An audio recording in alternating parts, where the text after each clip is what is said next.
ప్రభువా, నా విమోచకుడా, నా ఎత్తైన కుట, నా ఆశ్రయదుర్గమా, ఆపదలో నమ్ముకునేది గొప్ప సహాయకుడా, నా నోటి మాటలు మా అందరి హృదయ ధ్యానములు నీకు అంగీకృతమొకటికి సహాయం చేయడం కోరుకుంటూ యేసు నామమునని ప్రార్థించుచున్నాము తండ్రి, ఆమేన్.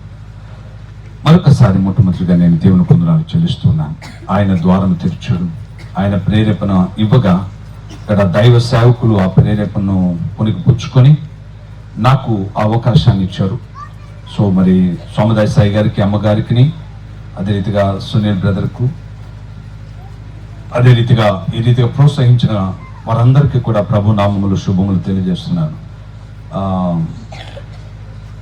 ఈ సమయంలో అంటే అప్పుడప్పుడు మధ్యలో నేను కొద్దిగా ఏదన్నా దేవుడు ప్రేరేపణిస్తే పాడతా బ్రదర్, దయచేసి కొద్దిగా అందుబాటులో ఉండండి. అంటే ఆ బ్రదర్ అంతా బాగా పాడలేను, బట్ నేనైతే పాడతా. ప్రైజ్ ది లార్డ్, హల్లెలూయా. మంచిది పిల్లరా, మనము ఒక టాపిక్ మనము ధ్యానం చేస్తున్నాం. ఉదయకాల సమయంలో దేవుడు నాకు ఇచ్చిన కొన్ని తలంపులు మీతో పంచుకున్నాను. అందులో అపోస్తలుడైన పౌలు హెబ్రీయులకు రాసిన పత్రికలో, హెబ్రీయులు అనగానే గుర్తుపెట్టుకుని మరొకసారి, ఇది ఎవరైతే యూదులుగా ఉండి క్రీస్తుని నమ్ముకున్నారో, క్రీస్తుని నమ్మిన తరువాత వారు క్రైస్తవులుగా మారి ఎవరైతే క్రైస్తవులుగా జీవిస్తున్నారో వారికి లేక మరి పౌలు గారు రాసినట్లుగా మనము గమనిస్తూ ఉన్నాం. రైట్, మంచిది. ఈ సమయంలో ఒక ప్రాముఖ్యమైన మాటను మనం ఇక్కడ చూస్తున్నాం. ఇక కాలము బహు కొంచెముగా ఉన్నది, వచ్చుచున్నవాడు ఆలస్యము చేయక వచ్చును అనేటటువంటి ఈ మాట మనము గమనిస్తూ ఉన్నప్పుడు మీకు ఖచ్చితంగా సమయము అనేటటువంటి దాని గురించి నేను మార్నింగ్ చెప్పాను మీతో. సమయము అనే దాని గురించి కొద్దిగా మీకు బైబిల్ నుండి కొన్ని ప్రాముఖ్యమైన విషయాలు జ్ఞాపకం చేయాలని కోరుతున్నాను. పరిశుద్ధ బైబిల్ గ్రంథంలో సమయానికి చాలా ప్రాధాన్యత ఇవ్వబడింది. పరిశుద్ధ బైబిల్ గ్రంథం మీరు తెరచినప్పుడు దాదాపుగా 599 సార్లు సమయము లేదా కాలము అనేటటువంటి మాట, టైం అనేటటువంటి మాట, టైమ్స్ అనేటటువంటి మాట దాదాపుగా 599 మార్లు పరిశుద్ధ బైబిల్ గ్రంథంలో వాడబడింది. ఆ టైం అనేటటువంటి దానికి గ్రీకు భాషలో 2 పదాలు ఉపయోగించారు. అవి చాలా ఆకట్టుకున్నాయి నన్ను. ఆ 2 పదాలను ఎదుట ఉంచబోతున్నాను, గమనించండి ఒకసారి. ఆ 2 పదాలు గమనిస్తే మొట్టమొదటిగా యాక్చువల్గా 2 గ్రీకు భాష పదాలను ఇందుకొరకు వాడారు. అందులో ఒకటేమిటంటే క్రోనాస్. క్రోనాస్ అనేటటువంటి ఆ పదము దేనికి ఉపయోగించారంటే క్రోనలాజికల్, అంటే కాలానికి సంబంధించి సాధారణంగా మనం వాడేటటువంటి సమయం ఫలానా టైంలో అని వాడుతుంటాం కదా, దానికి సంబంధించి. ఇంకా గట్టిగా చెప్పాలంటే మనము వాచ్ ప్రకారం ఏదైతే కాలం గురించి మాట్లాడుకుంటామో ఈ వాచ్కి సంబంధించి టైం ఎంత అయింది, లేకపోతే ఈ టైంలో మేము అక్కడ ఉన్నాం, ఆ టైంలో ఎక్కడ చేసాం, ఏదైతే ఇహలోక సంబంధంగా దేవుడు మనకి ఇచ్చిన వాచ్ ప్రకారం మనం నడుచుకుంటామో దానికి సంబంధించినటువంటి ఒక పదాన్ని వాడారు, క్రోనాస్ అనేటటువంటి పదం. రెండోది ఒక ప్రాముఖ్యమైనటువంటి పదం వాడారు, కైరోస్ అనే పదం. కైరోస్ అనేటటువంటి పదము ఈ వాచ్కి సంబంధించినటువంటి కాలానికి ఉపయోగించింది కాదు. కైరోస్ అనేటటువంటి పదము ప్రత్యేకంగా వాడబడింది బైబిల్లో. ప్రధానంగా గ్రీకు భాషలో కైరోస్ అనేటటువంటి పదానికి వాడబడిన దాని యొక్క అర్థం ఏమిటంటే, భావం ఏమిటంటే an appointed time by God, దేవుని ద్వారా నియమించబడిన నియామక కాలములు, దేవుని చేత ఏర్పాటు చేయబడినటువంటి కాలము, దేవుడు ప్రత్యేకంగా సిద్ధపరుచుకున్న కాలము. ఈ కాలంలో దేవుడు ఇది చేశాడు. మీరు బాగా గమనించండి, బాగా దేవుడు టైం ఫాలో అవుతాడు. తెలుసా మీకు? God will follow the time because he made the timing everything, right? So దేవుడు కాలమును దాని యొక్క సమయాలను దేవుడే ఏర్పాటు చేశాడు. నమ్ముతున్నారమ్మా? నమ్ముతున్నారు కదా? అయ్యా ఎంతసేపు చెప్పమంటారు? 1 hour పర్లేదా? వీళ్ళు ఉంటారో నాకు తెలియదు, అందుకని అడుగుతున్నాను. రైట్, మంచిది.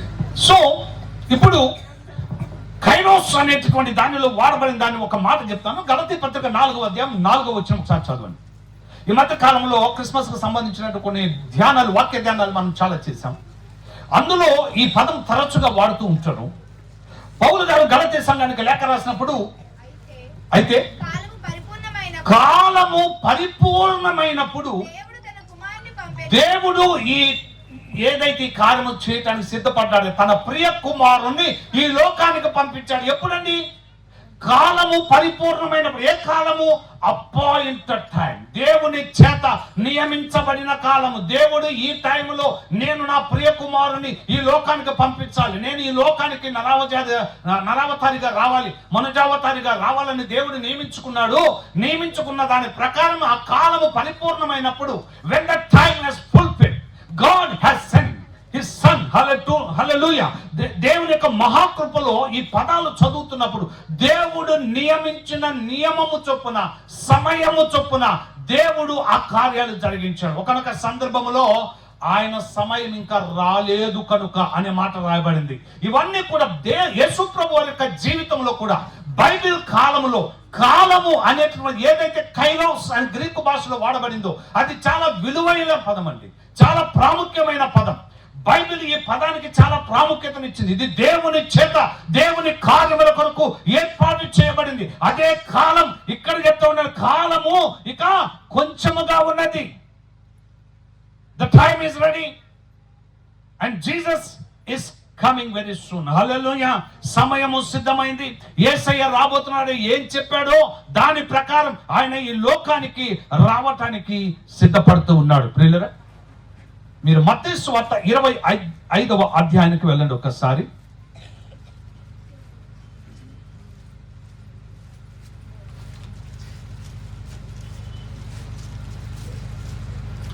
మత్తయి సువార్త 25వ అధ్యాయంలో యేసు ప్రభు వారు ఒక ఉపమానము చెప్పారు. ఆ ఉపమానములో ఒక మాట చెప్పారు, దాన్ని చూడండి ఒకసారి. 14వ వచనంలో, పరలోక రాజ్యము ఒక మనుష్యుడు దేశాంతరమునకు ప్రయాణమై తన దాసులను పిలిచి తన ఆస్తిని వారికి అప్పగించినట్లుండును. అతడు ఒకనికి 5 తలాంతులను, ఒకనికి 2, ఒకనికి 1 ఎవరి సామర్థ్యము చొప్పున వానికి ఇచ్చి వెంటనే దేశాంతరము పోయెను. బాగా గమనించాలి. ఇక్కడ ఒక యజమానుడు ఉన్నాడు, ఒక మనుష్యుడు. అతడికి చాలా మంచి ఆస్తిపాస్తులు ఉన్నాయి. అయితే తన దగ్గర పనిచేస్తున్నటువంటి దాసులకు కొన్ని తలాంతులు ఇచ్చాడు. ఆ తలాంతులు ఎవరి సామర్థ్యము చొప్పున వారికి ఇచ్చి ఆయన ఎక్కడికి పోయాడు? దేశాంతరము పోయాడు. ఎక్కడికి వెళ్ళాడమ్మా? దేశాంతరము పోయాడు, వేరే దేశానికి వెళ్ళాడు. ఇప్పుడు బాగా గమనించండి. వెళ్ళిపోయిన వాడు వెళ్ళిపోయినట్టే ఉండలేదు. అమ్మా బైబిల్ చదువుతారు అందరూ? అమ్మా బైబిల్ చదువుతారు కదా అందరూ? అంటే సీరియస్ చూడండి, ఓరకన్నా అడుగుతాను. మీరు చదువుతారు, నాకు తెలుసు, మీరందరూ బైబిల్ చదువుతారు. బైబిల్లో ఈ పదం వచ్చినప్పుడు ఏ రోజైనా గ్రహించారా? యజమానుడు తలాంతులు ఇచ్చాడు, ఇచ్చి వెళ్ళిపోయాడు. వెళ్ళిపోయిన వాడు వెళ్ళిపోయినట్టే మాయమైపోలే. అక్కడ రాయబడిన ఇంకొక మాట మీకు బాగా ప్రాముఖ్యమైనటువంటి మాట, 19వ వచనం చూడండి. బహుకాలమైన తరువాత, నియమించబడిన, ఆయన ఏర్పాటు చేసుకున్న సమయంలో, ఆయన ఏర్పాటు చేసుకున్న కాలంలో, కైరోస్ అని పిలువబడేటటువంటి దానిలో ఆయన అనుకున్న సమయాన బహుకాలము గడిచిన తర్వాత, అంటే దేవుడు ఏదైతే నియమించుకున్నాడో, ఆ నియమము ఎప్పుడైతే సిద్ధపరచుకున్నాడో, ఆ టైం ఆయన ఏదైతే కరెక్ట్ అనుకున్నాడో ఆ టైం అని చెప్పడానికి ఇక్కడ చెప్పబడిన మాట ఏంటంటే, యజమానుడు వెళ్ళిపోయిన చోట ఉండలేదు, బహుకాలము గడిచిన తర్వాత తిరిగి వచ్చాడు. ఇది యేసు ప్రభు వారికి సంబంధించినటువంటి ఒక శ్రేష్టమైన దృష్టాంతరం. యేసు ప్రభు వారు ఈ లోకంలో నీకు నాకు రక్షణ అనేటటువంటి గొప్ప తలాంతి ఇచ్చారు. ఆ రక్షణలో ఎవరిని ఎలా వాడుకోవాలో, ఎవరికి ఏ తలాంతి ఇవ్వాలో, ఎవరికి ఏ ఆధిక్యత ఇవ్వాలో, ఎవరికి ఏ రకమైనటువంటి గొప్ప దీవెన ఇవ్వాలో అవన్నీ కూడా ఇచ్చి కృపావరం ఇచ్చి ఆయన మనల్ని వదిలేసి వెళ్ళిపోయాడు. కానీ గుర్తుపెట్టుకోండి, బహుకాలము గడిచిన తర్వాత ఆ యొక్క యజమానుడు ఎలా వచ్చాడో అలాగే ఆ యేసయ్య రాబోతున్నాడు. చప్పలు కొట్టి దేవుని మన కనపరచండి. యేసయ్య రాబోతూ ఉన్నాడు. అయితే ఒకటి మాత్రం వాస్తవం, కాలము ఇంకా కొంచెమే ఉంది, యజమానుడు రాబోతూ ఉన్నాడు. వచ్చి ఓరకనే ఏముందలే ఒత్తగా అయిపోయింది అనుకుంటున్నారా? లేదు. వచ్చిన వాడు ఏం చేస్తాడు తెలుసా? ఎవరెవరికి ఏమేమి తలాంతులు ఇచ్చాడో ఆ ఇచ్చిన తలాంతుల విషయంలో లెక్క అడుగుతున్నాడు. బాగా గుర్తుపెట్టుకోండి. మీరందరూ మమ్మల్ని ఎవరో పెద్ద అసలు నేను ఎవరిని లెక్క చేయనండి అంటారు కదా, ఏదో కాలర్లు ఎగరేసి. నేను ఎవరిని లెక్క చేయను, నేను మా ఆయన్ని లెక్క చేయను. నేను ఎందుకు లెక్క చేస్తాను? ఒక అక్క ఏంది, మా ఆయన్ని లెక్క చేయ, ఈయనేమి పట్టించుకుంటా, నేను ఈయనేమి లెక్క చేస్తా, ఆడంతా ఈడెత్తా. కొంతమంది పిల్లలు బలి మాట్లాడతారు, ఇంటి దగ్గర ఉన్నప్పుడు ఒకలాగా ఉంటారు, సిటీకి వెళ్ళగానే ఒకలాగా మారిపోతారు. వాళ్ళ మా మమ్మీ డాడీ నేను అసలు పరచుకోండి, నేను ఏం చెప్తే అది నాది మా మమ్మీ డాడీ. చాలా మంది ఈ రకమైనటువంటి మెంటాలిటీల మధ్య ఉంటారు. నువ్వు ఎవరికి లెక్క చేస్తున్నావో ఎవరు లెక్క చేయట్లేదో నాకు తెలియదు, కానీ ఒకటి గుర్తుపెట్టుకో, నిన్ను లెక్క అడిగేవాడు ఒక ఆయన ఉన్నాడు, ఆయన రాబోతున్నాడు. చప్పలు కూడా దేవుని నామాన్ని కనపరచండి. నిన్ను లెక్క అడిగేవాడు రాబోతున్నాడు, వస్తాడు. వచ్చినప్పుడు అడుగుతాడు, 2 ఇచ్చినోడి 2 గురించి అడుగుతాడు, 1 ఇచ్చినోడు 1 గురించి అడుగుతారు, లేకపోతే 5 ఇచ్చినోడిని 5 గురించి అడుగుతాడు. లేదా ఆ ఇవ్వబడినటువంటి వారు తీసుకున్న వారు దాన్ని ఎలా ఖర్చు పెట్టారు అనే దానిని ఆయన ఖచ్చితంగా ఆయన అడుగుతాడు. అడిగి వదిలిపెట్టి వెళ్ళిపోడు. ఇంకొక మాట ఇక్కడ బాగా గమనించండి. అదేమిటంటే 26వ వచనం నుంచి చదివితే, ఒక దాసుడు ఉన్నాడు.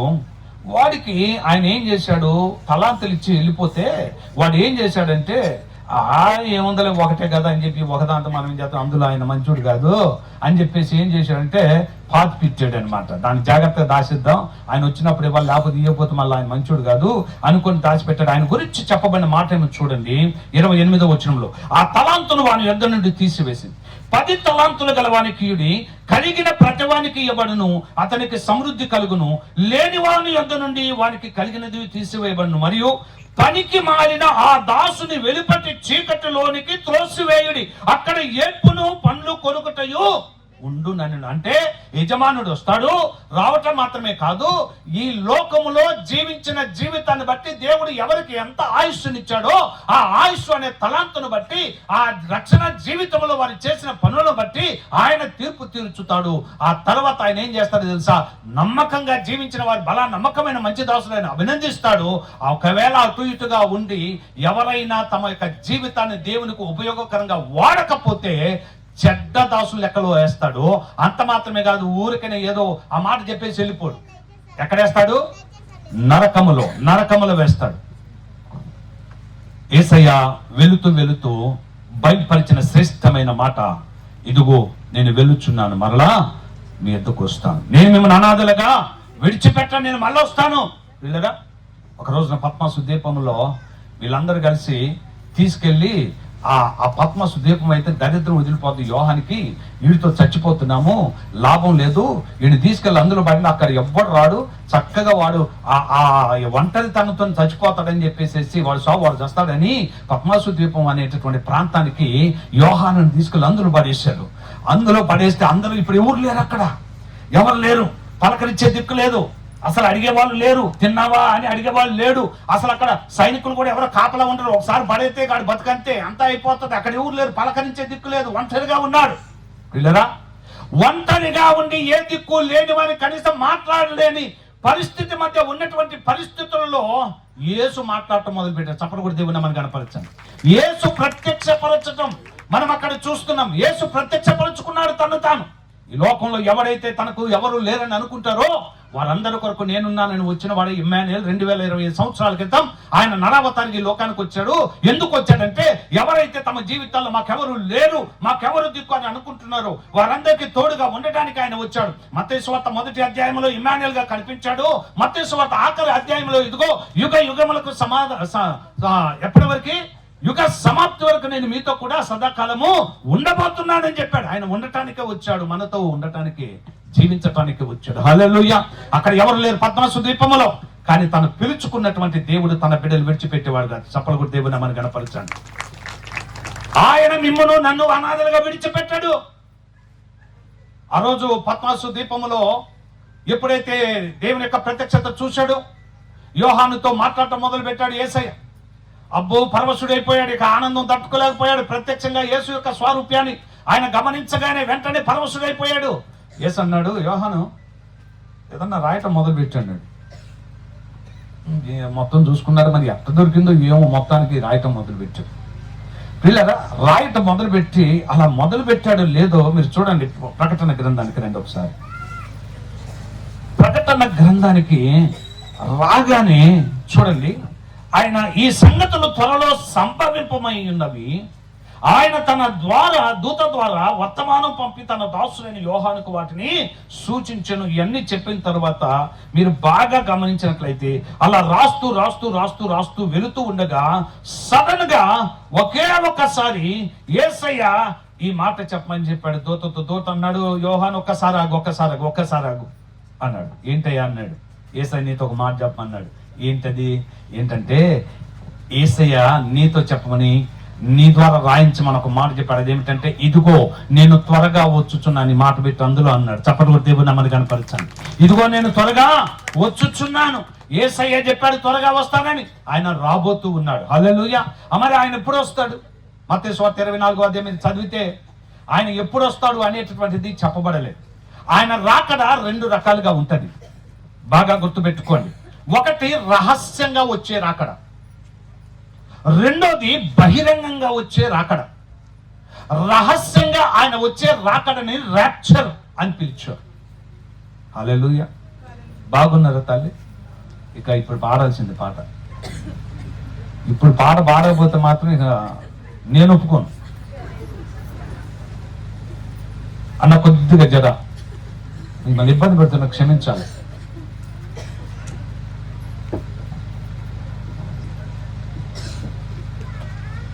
చాలా శ్రేష్టమైన ఒక పాట మీ ఎదుట నేను ఉంచబోతున్నాను. మనందరికి బాగా తెలిసినటువంటి పాట. కొంతసేపు కనబడి అంతలోనే మాయమయ్యే ఆవిరి వంటిదిరా జీవితం అనే పాట ఒక్కసారి పాడదామా? కొంతసేపు కనబడి అంతలోనే మాయమయ్యే ఆవిరి వంటిదిరా ఈ జీవితం, లోకాన కాదేది శాశ్వతం. అందరికి వచ్చే ఈ పాట ఒకవేళ మీకు వస్తే నాతో కూడా కలిసి ఒకసారి మీ స్మార్ట్ ఫోన్స్ ఉంటే స్మార్ట్ ఫోన్స్ లో చూడండి. ఒకవేళ పాటల పుస్తకంలో ఉంటే పాటల పుస్తకంలో దయచేసి చూడాలని కోరుతూ ఉన్నాను. కొంతసేపు కనబడి అంతలోనే మాయమయ్యి ఆవిరి వంటిదిరా జీవితం. ఈ పాట పాడుతున్నప్పుడు ఒకసారి మీలో మీకు, నాలో నాకు యేసు రాకను గురించినటువంటి ఒక ఆలోచన రావాలి. కొంతసేపు కనబడి అంతలోనే మాయమయ్యే ఆవిరి వంటిదిరా ఈ జీవితం, లోకాన కాదేది శాశ్వతం. కొంతసేపు కనబడి అంతలోని మాయమయ్యే ఆవిరి వంటిదిరా ఈ జీవితం,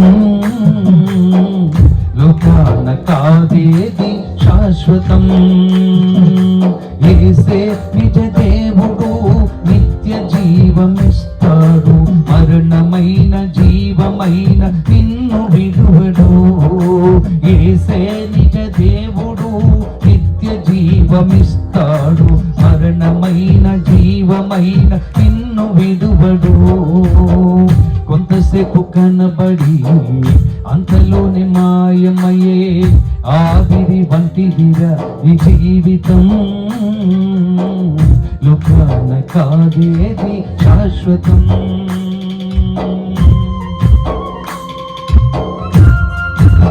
ఎదురవుతారెందరూ ఈ లోకంలో, నిలిచేది ఎందరూ నీ అక్కరలు, వచ్చేదెవరు నీతో మరణం వరకు, ఇచ్చేదెవరు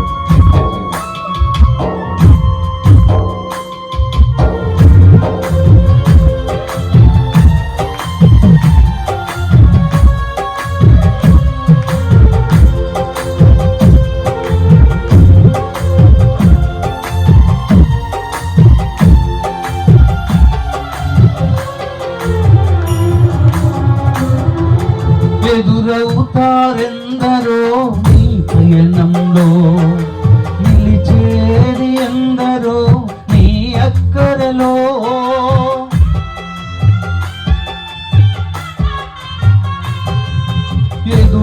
ఎదురవుతారెందరో నీ పయనంలో, నిలిచేది ఎందరో నీ అక్కరలో.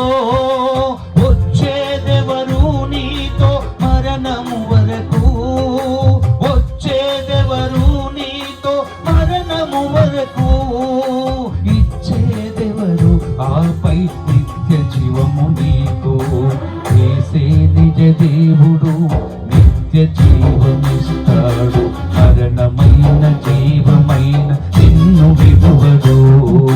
యేసే నిజ దేవుడు నిత్య జీవమిస్తాడు, మరణమైన జీవమైన నిన్ను విడువడు. హల్లెలూయా, ప్రైజ్ ది లార్డ్, హల్లెలూయా. ఎందుకు మధ్యలో పాడుతున్నా అంటే కొద్దిగా బ్యాలెన్స్ చేయటం, అంతకు మించి ఏం లేదు. మరొకసారి గమనించండి. ఇప్పుడు 2 పదాలు మనం చూసాం. ఒకటి క్రోనస్, రెండోది కైరోస్.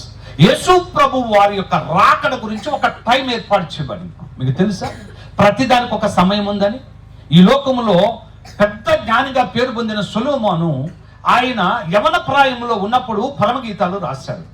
నడి వయస్సు వచ్చినప్పుడు సామెతల గ్రంథాన్ని రాశాడు. వృద్ధాప్య వయసు వచ్చినప్పుడు ప్రసంగి గ్రంథం రాశాడు. వృద్ధాప్యం వచ్చి ముసలితనంలో ఉండగా ఆయన ఒరికే చేతులతో పుస్తకం ఎదుట పెట్టుకొని ఆయన రాస్తున్న రాతలో పెట్టిన పదాలు చదువుతున్నప్పుడు ప్రసంగి గ్రంథంలో 3వ అధ్యాయం ప్రారంభ వచనం నుంచి చూస్తే ఆయన అంతరంగంలో నుండి పుట్టిన ఒక మాటను పెట్టాడు.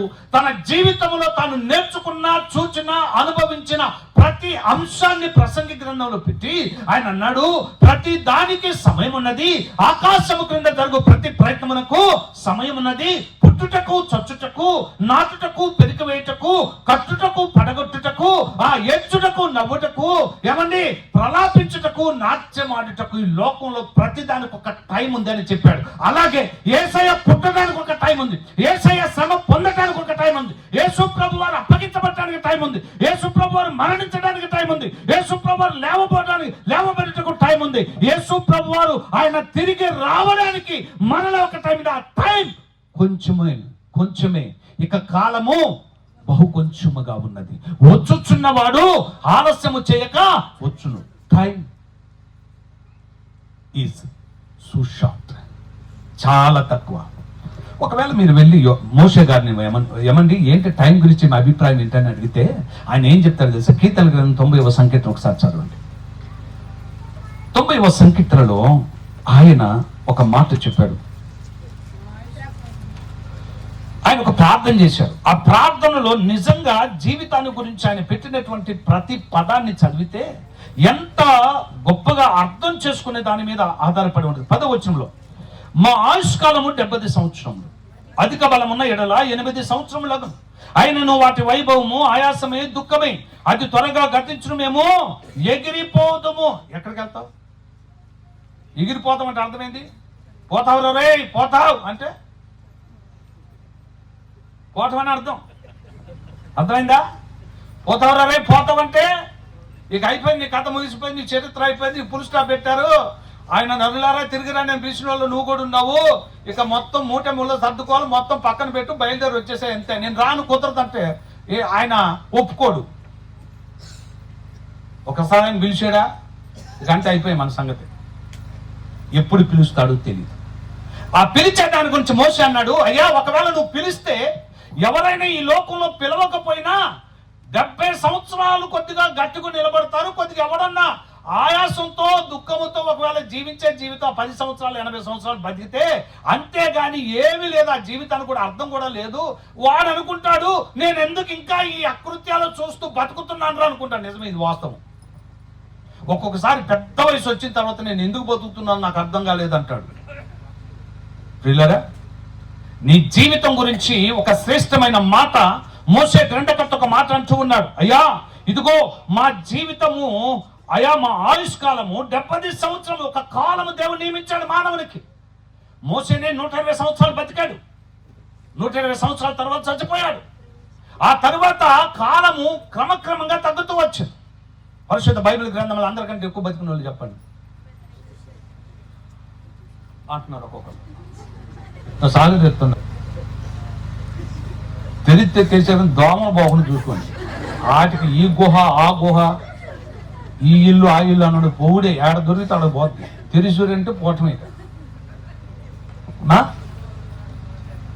బాగా గమనించాం. సో మోషే ఒక మాట చెప్తున్నారు, అయ్యా మా ఆయుష్కాలం 70 సంవత్సరంలో, అధిక బలమున్న ఎడల 8 సంవత్సరంలో, అయినను వాటి వైభవము ఆయాసమే, దుఃఖమే. ఆ తర్వాత ఇంకొక మాట చెప్పాడు, అది చాలా ప్రాముఖ్యమైన మాట. ఈ రోజు రాత్రి ఇక్కడ కూర్చున్న ప్రతి ఒక్క time is very important and so precious. చాలా అమూల్యమైనది, చాలా ప్రాముఖ్యమైనది. గుర్తుపెట్టుకుని ఆయన ఏమంటున్నాడు తెలుసా? ఆయన ఏమంటున్నాడంటే 12వ వచనంలో, మాకు జ్ఞాన హృదయము కలుగునట్లుగా చేయము, మా దినములు లెక్కించుటకు మాకు నేర్పము. ఒకటి గుర్తుపెట్టుకోండి, ఒకటి మనం పోయే సమయం కొంచెమే ఉంది. అట్లా చూడకండి, నిజం. నువ్వు పోతనన్నా పోనన్నా బోవుడే. అర్థమవుతుందా? నువ్వు పోతే పోగానే మేము రాము సార్ అన్నాడు చూస్తురు అన్న. నేను పోతా, పోయేటప్పుడు మిమ్మల్ని కూడా తీసుకుపోతా. అంటే మిమ్మల్ని తీసుకుపోతా నేను కాదు, దేవుడు కొంతమందిని లేపుకొని వస్తే వచ్చేస్తాడు అంతే. బాగా గుర్తుపెట్టుకోండి, ఈ లోకంలో ఎవరు శాశ్వతం కాదు. మాకు జ్ఞాన హృదయము కలుగునట్లుగా చేయము, మా దినములు మాకు లెక్కించుటకు నేర్పించము. మంచిది. ఒకవేళ అనుకుందాం, నా దగ్గర ఒక 100 రూపాయలు ఉందండి. అమ్మా బాగా చూడండి, ఇది ఎంతమ్మా? కొంతమందికి 500 కనపడదు.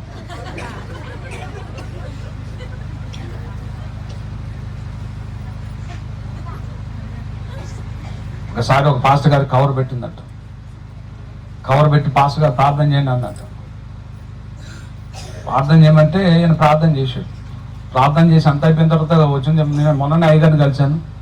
అయ్యగారికి 500 రూపాయలు సందా ఇచ్చినమ్మ నాకు వచ్చిన దానిలో అని అందరికీ చెప్తుందంట. ఈ అయ్యగారు కవర్ తెరిస్తే అందరూ 10 రూపాయలు కనపడుతుంది. అంటే 10 రూపాయలు కనపడుతుంది. ఏందమ్మా నువ్వు 10 రూపాయలు ఇచ్చినావు, అందరికి 500 చెప్పినావు అంటే 10 రూపాయలు అయ్యా ఈ 3 వచ్చిన తర్వాత కాగితాలు అర్థం కావట్లేదు అయ్యా మాకు. అసలు ఏం కాగితం ఏం అర్థం కావట్లేదు. అది 10 500 ఏందో అర్థం కావట్లే. అది పిచ్చి పిచ్చి కనపడుతున్నాయి. అది 500 అనుకున్నానంటే. ఈ 100 రూపాయలు ఉంది కదా, ఇప్పుడు ఈ 100 రూపాయలు ఉన్నప్పుడు మనం ఎట్లుంటాం? మహారాజులాగా ఉంటాం. జేబులో 100 రూపాయలు ఉందంటే మామూలుగా ఉంది మన ఎవరం. ఓకే, 100 రూపాయల్లో 20 రూపాయలు అయిపోయింది అనుకుందాం. 20 రూపాయలు అయినప్పుడు ఎట్లుంటుంది? ఒక 20 రూపాయలు అయిపోయినారు, 80 రూపాయలు ఉన్నాయి అని చెప్పి అనుకుంటాం. 80 రూపాయల్లో ఇంకా 30 రూపాయలు ఖర్చు అయిపోయి 50 రూపాయలు ఉన్నాయి. ఎవరన్నా మధ్యలో వచ్చి ఆ లావిడ వచ్చి చెప్పింది, ఏమంటే టీ పడేవి, ఆగుతావా కొద్దిగా, చిన్న ప్యాకెట్ తెచ్చుకో, అసలు 50 రూపాయలు ఉన్నాయి దగ్గర. ఎందుకు? 50 రూపాయలే. ఆ 50 రూపాయలు 10 రూపాయలు పెట్టి టీ పొడి తెప్పించాడు. ఇంకెంత ఉన్నాయి? ఎంత? నాకు లెక్కలో అందుకని గుర్తుంది, చెప్పాలి మీరు. 40 రూపాయలు ఉంటాయా? వామ్మో, 40 రూపాయలు మిగులుతాయి. ఈ 40 రూపాయల పిల్లోడు వస్తాడు, డాడీ నాకు కొనుక్కోవడానికి ఏమన్నా ఇవ్వ అంటాడు. పూర్వకాలంలో మా దినాలు అంటే కొనుక్కోవడానికి ఏమంటే ఏదో 10 పైసలు ఇచ్చేవాళ్ళు. వాము ఇక 10 పైసలు తీసుకొని మేము మామూలుగా ఉండేది కాదు మా ఆనందం. 10 పైసలు అబ్బో ఎంతో గొప్ప ఆ దినాల్లో. ఇప్పుడు ఒక్కొక్కడికి 100 రూపాయలు ఇచ్చిన దిక్కు తెలియట్లా. చాక్లెట్ ఒక్కొక్కటి ఇంత పొడుగు ఉండాలి. వాడికి ఇంత పొడుగు చాక్లెట్. అది ఎంత డీమార్ట్ని పెట్టారు. ఆ డీమార్ట్లకు పోతే ఒక్కొక్కల బాధ చూడాలి. వాళ్ళు పోయేది ఒకదాని కొరకే. అమ్మా సరదాగా లోపలికి వెళ్ళొద్దాం రా అంటాడు. ఒక్కసారి వెళ్ళొచ్చినాడు, రెండోసారి తీసుకెళ్ళి కుటుంబాన్ని మీరు గమనించుకోండి. కావాలంటే భార్యను ఎవరు తీసుకోండి, పిల్లల్ని కూడా అస్సలు తీసుకెళ్ళి అందులో. ఎందుకంటే తెలుసా, ఒక్కసారి వెళ్ళొచ్చినప్పుడు వీళ్ళందరూ చూద్దాం రావే అని చెప్పి పోతారు. పోయినప్పుడు వీళ్ళందరూ భలే ఉన్నాయి అని చెప్పి 1000 రూపాయలు ఖర్చు పెట్టడం 10,000 ఖర్చు అవుతుంది. 10,000 వచ్చిన దగ్గర నుంచి ఆలోచించడం మొదలు పెడుతుంది. నేను 1000 రూపాయలు పెట్టుకుందాం అనుకున్నా, ఆడ పోయేసి 10,000 అయిందని. అయిపోతుందా? నెక్స్ట్ టైం వీళ్ళు వస్తారు, ఏమండి నేను కూడా వస్తాను. వద్దు ఆగు, నేను వెళ్ళి వస్తాను. పిల్లడు వస్తాడు, డాడీ నేను తానే నీకు దండం పెడతాను బయట. ఎందుకో తెలుసా, ఈ లోపల పోయిన వాళ్ళందరూ ఏం చేస్తారంటే అన్ని వేసుకుంటుంటారు. ఈయన బండి పట్టుకుంటే ఎవరు, ఈయన బండి దోచుకుంటుంటాడు. పిల్లడు అది ఏం తింటున్నా తెలియదు, ఏమేం తింటున్నా, ఏమేమో అటు నిలబడుతుంది, ఇదే బండి. ఇక్కడ ఉన్న వాళ్ళు అనుకుంటుంటారు, అమ్మ వాడు పట్టిందా పట్టుకుందా. ఏమండి ఇది ఒక చెప్పాను నీకు వచ్చేటప్పుడే. పిల్లోడు డాడీ ఇది కావాలన్నా, నేను అందుకని చెప్పి నేను తీసుకురావద్దండి. వస్తుంటా తెలుసా, మంచి ఎంటర్టైన్మెంట్ అది డీమార్ట్లో. ఇప్పుడు 10,000 ఉన్నప్పుడు ఎక్కడ డీమార్ట్ కదా తీసుకున్నానా, తీసుకోరా, తీసుకో ఏం కాదు అంటాడు. జేబులో 100 రూపాయలు ఉన్నప్పుడు ఏం తీసినా చంపలు పగులుతా మళ్ళీ అనుకుంటామే బిడ్డ. చంపలు బాగా కొడతా నీకు, అందుకనే చెప్పినా నోరంతా పుచ్చిపోయిందా నీకు, మొత్తం పళ్ళని పుచ్చిపోయినా నీకు చాక్లెట్ తిని ఆయన తిడతారు. నువ్వేగా తీసుకొస్తా ఎది పడతా దొరుకుతా. చూడండి, ఇప్పుడు అక్కడికి పోయిన తర్వాత 100 రూపాయలు ఉన్నప్పుడు 1000 రూపాయలు 10,000 ఉన్నంత ఆనందం ఉంటుందా మనమైనా? ఏమండి 100 రూపాయల్లో 50 అయిపోయింది. 50 ఉన్నప్పుడు ఎట్లుంది మన ఫీలింగ్? సరే 50లో 10 అయిపోయింది, 40 ఉన్నాయి, 40లో 10 రూపాయలు అనుకోకూడదు ఖర్చు అయిపోయింది. మళ్ళీ పొద్దునే మళ్ళీ ప్యాకెట్ తీసుకురావాలి, పాల ప్యాకెట్ ఇది అయిపోయింది. 10 రూపాయలు ఉన్నప్పుడు ఎట్లుంటుంది చెప్పండి నాకు? 100 రూపాయలు 10,000 ఉన్నప్పుడు ఒకలాగా ఉంటాం మనం. కానీ 10 రూపాయలు ఉన్నప్పుడు ఎట్లుంటాం?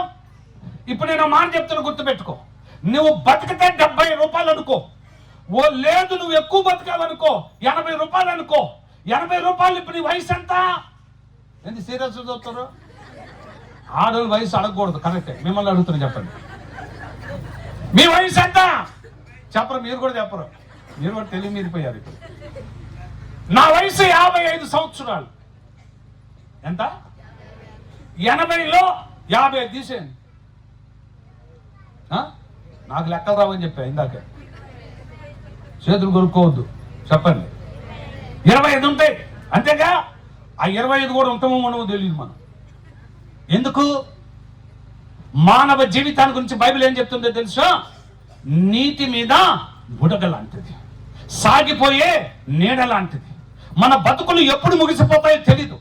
ప్రియులారా, మోసే అంటూ ఉన్నాడు, అయ్యా అందుకనే మాకున్న ఆయుస్సు తరిగిపోతూ ఉండగా మా బతుకులో విలువైన జీవితాన్ని జీవించడానికి మాకు జ్ఞాన హృదయం కలుగునట్లుగా చేయము. మేము ఎంతకాలం బతుకుతామో తెలీదు.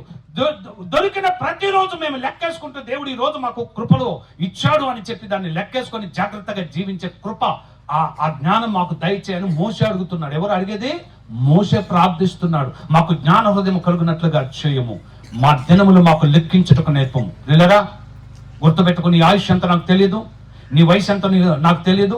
ఇంతకు ముందు అంటే 70 సంవత్సరాలు 80 సంవత్సరాలు అని చెప్పుకోవటానికి ఉండేది. ఇవాళ రేపు అసలు ఆ ఆయుష్ గురించి మాట్లాడటానికి లేదు. జనవరి 1 అందరూ సంతోషం ఉంటారు కదా. మా ఇంటి దగ్గర, వాళ్ళ ఇంటి దగ్గర, వాళ్ళు కూడా మా ఇంటి దగ్గర ఉంటుంది. ఆ ఇంటి దగ్గర ఒక ఆయన చచ్చిపోయారు జనవరి 1 రోజు. ఎన్ని కళలు కలిగి ఉంటారు వాళ్ళు, ఎన్ని ఆశలు కలిగి ఉంటారు. ఈ సంవత్సరం బాగుంటుంది, ఈ సంవత్సరం మా జీవితాలు బాగుంటాయి అనుకోని ఆ సంవత్సరం వైపు ఎంత ఆశతో ఎదురు చూస్తారు. కరెక్ట్గా 1 రోజే చచ్చిపోయారు. ఇప్పుడు ప్రతి 1కి ఆ కుటుంబం పరిస్థితి ఎట్లుంటుందండి? ఇదైపోయింది. నిన్న మేము చర్చిలో మేము ఒక ప్రోగ్రాం పెట్టుకున్నాం. ఆ ప్రోగ్రాం ఏంటంటే, ఏ ప్రోగ్రాం అది? అదే వంటల ప్రోగ్రాం. పాట్లాక్ లంచ్ పెట్టాం. అందరూ వండుకున్న అన్ని తీసుకురావాలి, అందరం కలిసి తినాలా. వాళ్ళు ఏం తెస్తారో తెలియదు, మొత్తాన్ని తీసుకొచ్చేది తిన్నాం అనుకోండి, తర్వాత సంగతి అది వేరే విషయం. సో ఇప్పుడు అదంతా అయిపోయి మేము సంతోషంగా ఉంటే మా పక్కన అటుపక్క వీధిలో ఒకరు చచ్చిపోయారు. పండగ జరుగుతుంది. ఈ రోజున ఎవరి బ్రతుకులు ఎప్పుడు ముగిసిపోతాయో తెలియదు. ఒకసారి మీరు చూడండి, యోబు గ్రంథంలో యోబు ఎంత అద్భుతమైన రీతిగా చెప్పాడు జీవితాన్ని గురించి. ఒకసారి చూడండి, 14వ అధ్యాయానికి రండి. అమ్మ విసుగొస్తుందా? ఏమన్నా విసుగొస్తుందా అన్న? విసుగొస్తుందా ఏమన్నా? బాబు బాగున్నారా నాయన? యవనస్తులారా, బైబిల్ ఏం చెప్తుందో తెలుసా? మీరు బలవంతులు అంట. ఆ బలం గల సేవతలు ఎత్తాలి మీరు పైకి. ఏసు రక్తం చేయండి. ప్రైజ్ ద లార్డ్, హల్లెలూయా. బలవంతులు అనే తరకు అందరు చేతులు ఎత్తున్నారు. అబ్బా, ప్రైజ్ ద లార్డ్. సో ఇక్కడ చూడండి, నరుల ఆయుష్కాలము పరిమితి కలది. Your life is limited. నరుల ఆయుష్కాలము పరిమితి కలది, వారి నెలల సంఖ్య నీకు తెలిసే ఉన్నది. దేవుడికి తెలుసు అదేంటో. ఆ తర్వాత ఇంకొక మాట అన్నాడు, మించజాలని వయ పరిమాణము నీవు వారికి నియమించి ఉన్నావు. ప్రతి ఒక్కరికి దేవుడు ఆయుష్నిచ్చాడు. ఆ ఆయుష్ మించజాలని ఆయుష్ ఇచ్చాడు. అది నీకు తెలియదు, దేవుడికే తెలుసు, ఇచ్చినోడికే తెలుసు. ప్రియులరా, యోబు ఏమంటున్నాడు తెలుసా? ప్రతి ఒక్కరికి కూడా దేవుడు ఆయుష్నిచ్చాడు, కానీ లిమిటెడ్ లైఫ్ ఇచ్చాడు. మించజాలని వయ పరిమాణం నీ వారికి నియమించి ఉన్నావు. కూలి వారి వలె తమకు నియమింపబడిన పనిని వారు ముగించు వరకు వారు విశ్రమమునందునట్లు వారి వైపుగా చూడకయుండుమనే మాట. అంటే దాని అర్థం ఏం తెలుసా? యోబు కూడా చెప్తున్నాడు, మానవ జీవితము పరిమితి కలది. నీ లైఫ్ ఎప్పుడు భూమి మీద ముగించబడుతుందో తెలియదు. పోయి మేము నూతన సంవత్సరంలో పండుగ చేసుకుందామని వస్తే పాస్టర్ గారు పండుగ రోజున మమ్మల్ని శాపనార్థాలు పెట్టి పంపించాడని అనుకోబాకండి అన్న. ఇది చాలా విలువైన మాటలు, జీవితాన్ని నిలబెట్టే మాటలు. ఒక్కసారి ఆలోచన చేయండి. మీ జీవితం, నా జీవితం విలువైనది. ఈ విలువైన జీవితాన్ని మనము జ్ఞానము కలిగి నడుచుకోవాలి. జ్ఞానము కలిగి నడుచుకునే వాడు ఏం చేస్తాడో తెలుసా? ఇదిగో కాలము బహు కొంచెముగా ఉన్నది కాబట్టి జాగ్రత్తగా నడుచుకోవటానికి ప్రయత్నం చేస్తారు. జాగ్రత్తగా నడుచుకోవటానికి కావలసినటువంటి దాని గురించి ఎఫెసీ సంఘానికి ఇదే పౌలు గారు లేఖ రాసి 5వ అధ్యాయం 15వ వచనంలో ఒక శ్రేష్టమైన మాట చెప్పాడు. దినములు చెడ్డవి గనుక సమయమును పోనీయక సద్వినియోగం చేసుకోవడం అంటే అర్థం ఏంటో తెలుసా? నీ బతుకు దేవుని నీకు ఇచ్చిన విలువైన జీవితాన్ని ఎట్లా పడితే అట్లా బతకకూడదు, ఎలా పడితే అలా చేయకూడదు, ఏది పడితే అది మాట్లాడకూడదు, ఎక్కడ పడితే అక్కడ ఉండకూడదు. నీ విలువైన జీవితాన్ని ఎవరైతే నీకు ఇచ్చారో వారికే కేటాయించాలి. చప్పటి కూడా దేవుని నమ్మని కనపరచాలి. మీ పిల్లోడు పుట్టాడు, మీ పిల్లోడు పుట్టిందండి. మీరు బాగా డబ్బులు ఇచ్చి పెంచి బాగా చదువు చెప్పి చంత అయిపోయింది, వాడికి జాబ్ వచ్చింది. జాబ్ వచ్చిన తర్వాత వాడు ఫస్ట్ శాలరీ తీసుకొని పక్కింటి వాళ్ళకి ఇచ్చాడు అనుకోండి. ఏంది? వాడికి జాబ్ వచ్చింది, పక్కింటి వాడికి ఇచ్చాడు అనుకోండి. మీకు ఎట్లా ఫీలింగ్? నేను అటు చూస్తానండి. కన్నదెవరు? వీళ్ళు. చదివించింది ఎవరు? వీళ్ళు. అన్ని కొనిచ్చింది ఎవరు? తల్లిదండ్రులు. అన్ని సమకూర్చింది ఎవరో? తల్లిదండ్రులు. పోషించింది ఎవరో? తల్లిదండ్రులు కదా. మరి జీతం వచ్చిన తర్వాత పక్కింటోడికి వస్తే పక్కింటోడికి ఇచ్చి వచ్చాడు అనుకో, సాగు దెబ్బలు కొడతారు. ఇద్దరు ఇంట్లో పడేసి తెలుసా? ఇప్పుడు చెప్తున్నా వినండి. జీవితం ఎవరిచ్చారు నీకు? దేవుడిచ్చాడా? మళ్ళా అట్టే చూస్తారు. అక్కో చూడు, నీ జీవితం ఎవరిచ్చారు?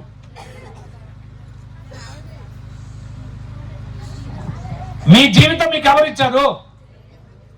దేవుడే ఇచ్చారమ్మా. అమ్మ దయచేసి కోపంగా చూడదు తల్లి. మీ జీవితం ఎవరిచ్చారు మీకు? మీ జీవితం ఎవరిది? ఇప్పుడు దేవునికి ఇవ్వకుండా నువ్వు సాతానికి ఇస్తే దేవుడు ఎలా ఫీల్ అవుతాడు? ఆలోచన చేయండి. అందుకే సరి చేసుకోండి అని చెప్తున్నారు ఈ మీటింగ్స్ ద్వారా. అయ్యా, మీరు విలువ పెట్టి కొనబడిన వారు. ఏంటంట? విలువ పెట్టి కొనబడినటువంటి వారు. ఇంగ్లీష్ లో ఒక మాట ఉంది, he paid the ransom for our sins. మనము మన పాపముల నుంచి విడిపించబడటానికి క్రయధనము చెల్లించాడు, డబ్బు చెల్లించాడు. తెలుసా? ఆ డబ్బు ఏంటో తెలుసా? ఆ డబ్బు ఏంటంటే ఆయన రక్తం, ఆయన ప్రాణం, ఆయన జీవితం. చప్పలు కూడా దేవుని మనం కనపరచండి. నీవు బతకడానికి ఆయన తెచ్చాడు. నిన్ను బతికించుకోవటానికి ఆయన తను తాను అప్పగించుకున్నాడు. లేదా నిన్ను తండ్రికి దగ్గర చేయడానికి నిమిషం మాత్రం ఆయన విడువబడ్డాడు. ఆ యేసయ్య ఈ రోజున నీ కొరకు నా కొరకు ఒక అద్భుతమైనటువంటి ఒక గొప్ప త్యాగపూరితమైన కార్యము జరిగించాడు. ఆ కార్యమును బట్టి నీవు నేను ఎవరమైపోయాం తెలుసా? ఆయన సొత్తుగా మారిపోయాం. అప్పుడప్పుడు మనం పాట పాడుతుంటాం, నేనెందుకని నీ సొత్తుగా మారితిని, యేసయ్యా నీ రక్తము చే కడుగబడినందున. ఏంటంట? ఎందుకు ఆయన సొత్తుకు మారావు? ఆయన రక్తము వలన కడగబడి ఆయన రక్తము చేత కొనబడ్డావు కనుక నీవు ఆయన సొత్తుగా ఉన్నావు. ఇప్పుడు నువ్వెవరు? నేను అటు చూస్తు నువ్వెవరు అన్నట్టు చూస్తున్నారు. నువ్వెవరు అన్నావంటే మీరెవరు? రక్షింపబడినటువంటి సమూహం మనం. సంఘం అంటే అర్థమైందో తెలుసు? సంఘము అనేటటువంటి మాట ఎకలియో అనేటటువంటి పదము నుంచి వచ్చింది. ఎకలియో అనేటటువంటి పదము నుంచి ఎక్లేసియా అనే పదం వచ్చింది. ఎక్లేసియా అనేటటువంటి పదం అంటే దాని అర్థం ఏంటంటే the group of people gathering somewhere to worship the living God. Hallelujah. చప్పట్లు దేవుని నామమున కనపరచండి. సంఘం అంటే అర్థం ఏంటంటే లోకములో నుండి ప్రత్యేకింపబడి క్రీస్తు కొరకు తమ జీవితాలు అప్పగించుకొని ఆరాధించే స్థలము, సభ్యులను సంఘము అని పిలిచారు. ఇప్పుడు మనం ఎవరు? క్రీస్తు చేత పిలువబడినటువంటి వారు, క్రీస్తు చేత కొనబడినటువంటి వారు. మనం ఎవరు సొత్తు? ఆయన సొత్తు. మనం ఎవరికి ఇచ్చుకోవాలి? ఆయనకి ఇచ్చుకోవాలి. ఒకవేళ ఈ లోకంలో నువ్వు మట్టి నుండి తీయబడ్డావు, మట్టికి చేరతాం, నీ ప్రాణం వెళ్ళిపోతుంది. కానీ ఒకటి మాత్రం గుర్తుపెట్టుకో, ఏది ఏమైపోయినా నీ ఆత్మ దేవునికి ఇచ్చాడు. బాగా గుర్తుపెట్టుకు ఈ మాట. ఏంటండి? నీ ఆత్మ ఎవరిచ్చాడు నీకు? దేవుడిచ్చాడు. ఆ ఆత్మను ఎవరికి ఇవ్వాలి? తిరిగి యేసయ్య ఎవరికి ఇచ్చాడు ఆత్మని? కొట్టే వాళ్ళకి వీపునిచ్చాడు. ఏమండి, ఆ తర్వాత తీర్పు తీర్చడానికి తను అప్పగించుకున్నాడు. కానీ ఇన్ని బాధలు పడిన ఆత్మను మాత్రం వాళ్ళ చేతుల్లో పెట్టలే. ఎవరికి ఇచ్చాడు? తండ్రి చేతికి ఇచ్చాడు. చప్పలు కూడా దేవుని మనకు కనపడుతుంది. ఎవరు? ఆత్మనిచ్చిన తండ్రి. హల్లెలూయా. ఈ రోజున మీరు నేను జ్ఞాపకం చేసుకోవాల్సిన విషయం ఏంటో తెలుసా అన్నా? కాలము కొంచెమేనన్నా. మనం పోయే కాలము కొద్దిగా ఉంది, ఆయన వచ్చే కాలము కూడా కొద్దిగా ఉంది. మన జీవితాలలో సమయాన్ని గుర్తెరిగి నడుచుకోవాలి. మన సమయానికి దేవుడు ఒక లిమిటెడ్ టైం ఇచ్చాడు. ఆ టైంని మనం జాగ్రత్తగా వాడుకోవాలి. రెండోది ఏంటంటే, ఆయన టైం పెట్టింది కూడా లిమిటెడ్ టైం. ఆయన అతి త్వరలో రాబోతూ ఉన్నాడు. ఈ టైంలో మనము మన జీవితాలను ఆయనకు సమర్పించుకోవాలి. హల్లెలూయా, హల్లెలూయా. ఒకవేళ ఈ రోజు నువ్వు ఇక్కడ కూర్చొని ఉండగా యాకోబు పత్రిక ద్వారా ఒక మాట అక్కడ రాయబడింది. కొంతమంది గురించి ఆయన మాట్లాడితేమన్నా, ఒకవేళ నీవు అనుకుంటున్నావేమో నేను కొంత దూరం వెళ్ళి నేను వ్యాపారం చేస్తాను, నేను వ్యాపారం చేసి డబ్బు సంపాదిస్తానని నువ్వు అనుకున్నావేమో. కానీ అక్కడ రాయబడిన మాట చూడండి, రేపేమి సంభవించును మీకు తెలియదు, మీ జీవం ఏ పాటిది. ఇదే యాకోబు ఇంకో మాట చెప్పాడు 5వ అధ్యాయం 7వ వచనంలో, ప్రభువు రాకడ సమీపించుచున్నది. హల్లెలూయా. ప్రభువు రాకడ సమీపించున్నది. ప్రియులరా, చాలా జాగ్రత్త గుర్తు పెట్టుకోండి. ఆయన రాకడ సమీపించింది. ఆయన రాబోతూ ఉన్నాడు. ఆయన రాబోతున్న సమయం ఆసన్నమైంది. మనం పోయే సమయం ఆసన్నమైంది. ఇటువంటి పరిస్థితుల మధ్య మన జీవితాన్ని సరి చేసుకొని మన బ్రతుకులను ఆయనకి ఇచ్చుకోవాల్సినటువంటి సమయము ఆసన్నమైనది. మరి ఇప్పుడు మనం ఏం చేయాలి? ఓకే, సమయం లేదు పాస్టర్ గారు, మాకు అర్థమైంది. యేసయ్య రాబోతున్నాడు, మాకు అది కూడా అర్థమైంది. మేము ఎప్పుడో ఒకసారి త్వరలో చచ్చిపోతాం, మాకు అది కూడా అర్థమైంది. మరి ఇప్పుడు మేము ఏం చేయాలి? ఓకే, మంచిది, ఆయన వస్తానన్నవాడు రాక మానడు. బట్ ఇప్పుడు మేమేం చేయాలి? చూడండి ఒకసారి రోమా పత్రికలో ఎవరైతే ఆ రీతిగా ప్రశ్నించుకుంటున్నారో ఇప్పుడు మేమేమి చేయాలి అని, వారందరికీ ఇదే పౌలు గారు రోమా సంఘానికి రాసినటువంటి లేఖలో 13వ అధ్యాయం 11 నుంచి 14 వరకు ఆయన ఏం రాశాడు చూడండి. మరియు కాలము నెరిగి నిద్ర మేలుకొను వేళ అయినదని తెలుసుకొని అలాగు చేయుడి. మనము విశ్వాసం అయినప్పటికంటే అమ్మా, ఒక మాట గుర్తు పెట్టుకొని, ఇప్పుడు రక్షణ అతి సమీపంగా ఉంది.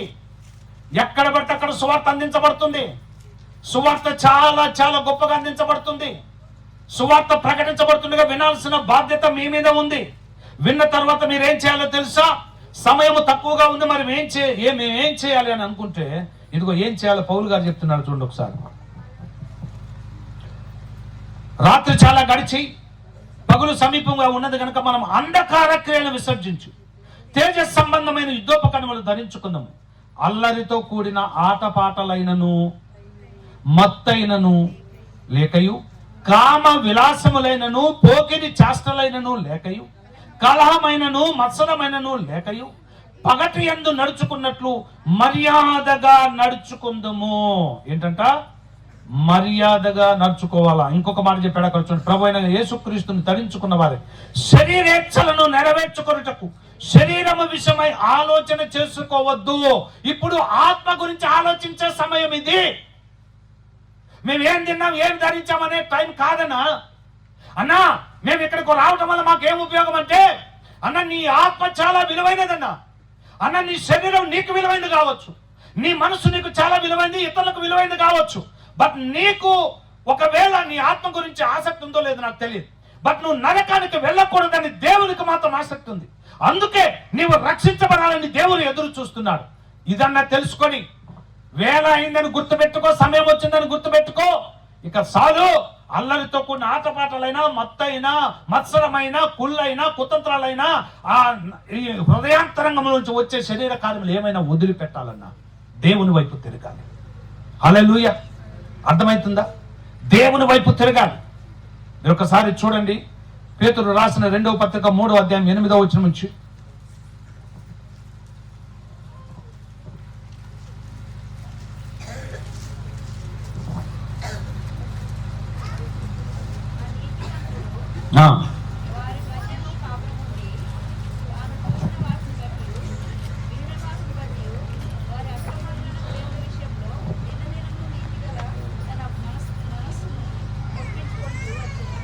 ఇక్కడ పేతురు గారు చెప్పినటువంటి మాట ఒకటి మీ ఎదుట ఉంచుతున్నాను చూడండి.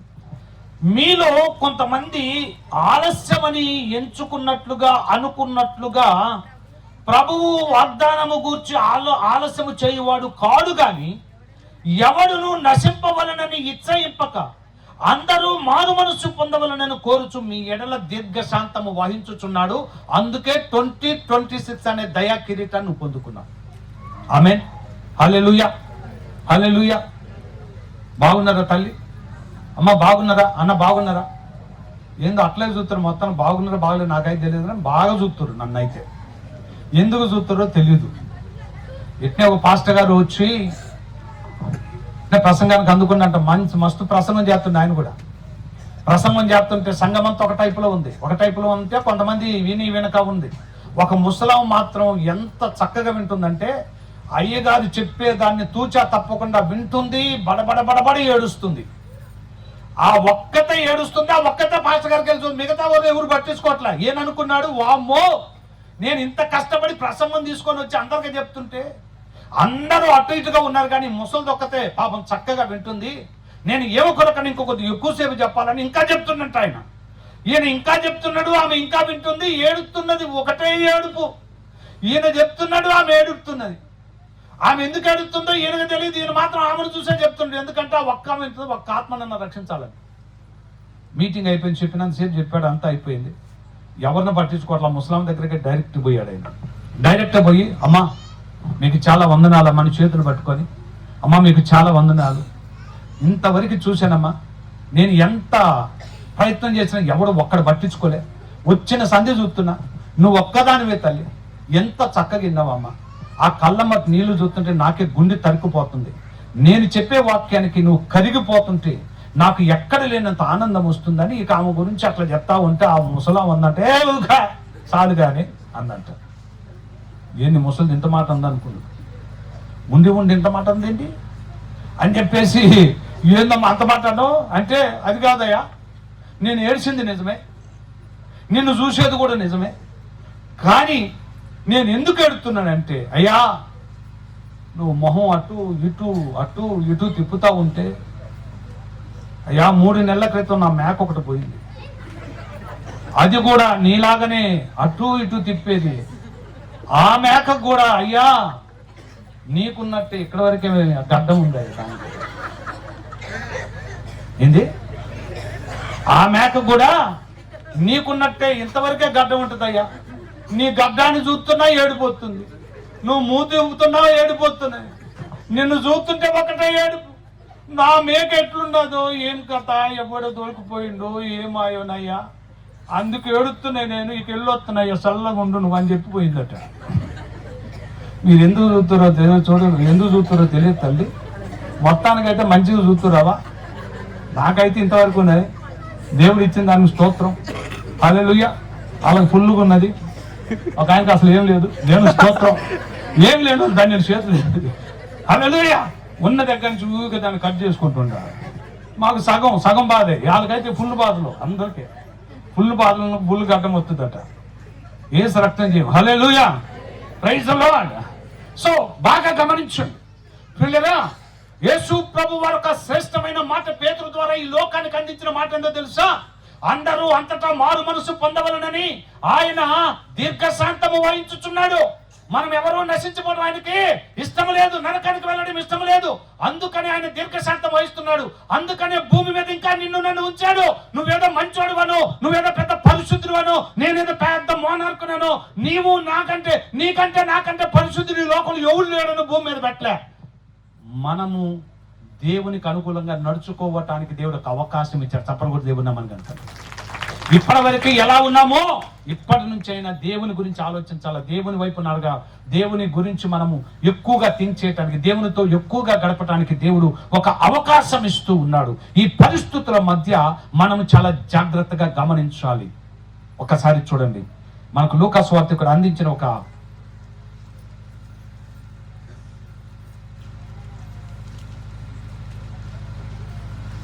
ముగించమంటారా? మీరు ముగించనని నేను ముగించా. చెప్పుడే అర్ధరాత్రి అవ్వాల్సిందే. ఏసు రక్తమే మీ భోజనాలు ఉన్నాయిగా, అయ్యా భోజనాలు ఉన్నాయి కన్నా, దేవునికి స్తోత్రం. అబ్బా ఎంత ధన్యులండి మీరు, ఈ రోజుల్లో అంత భోజనాలు పెట్టి చేసేవాళ్ళు. బాగా గమనించండి, లూకా సువార్త మీరు బాగా గమనిస్తే 16వ అధ్యాయములో 19వ వచనము నుంచి మీరు బాగా గమనిస్తే ఇద్దరు వ్యక్తుల గురించి రాయబడి ఉంది. ఈ ఇద్దరు వ్యక్తులలో ఒకడు ధనవంతుడు, ఒకడు పేదవాడు. ఇద్దరు జీవితాలు భూమి మీద ఉన్నాయి, ఇద్దరి జీవితాలు సాగుతున్నాయి.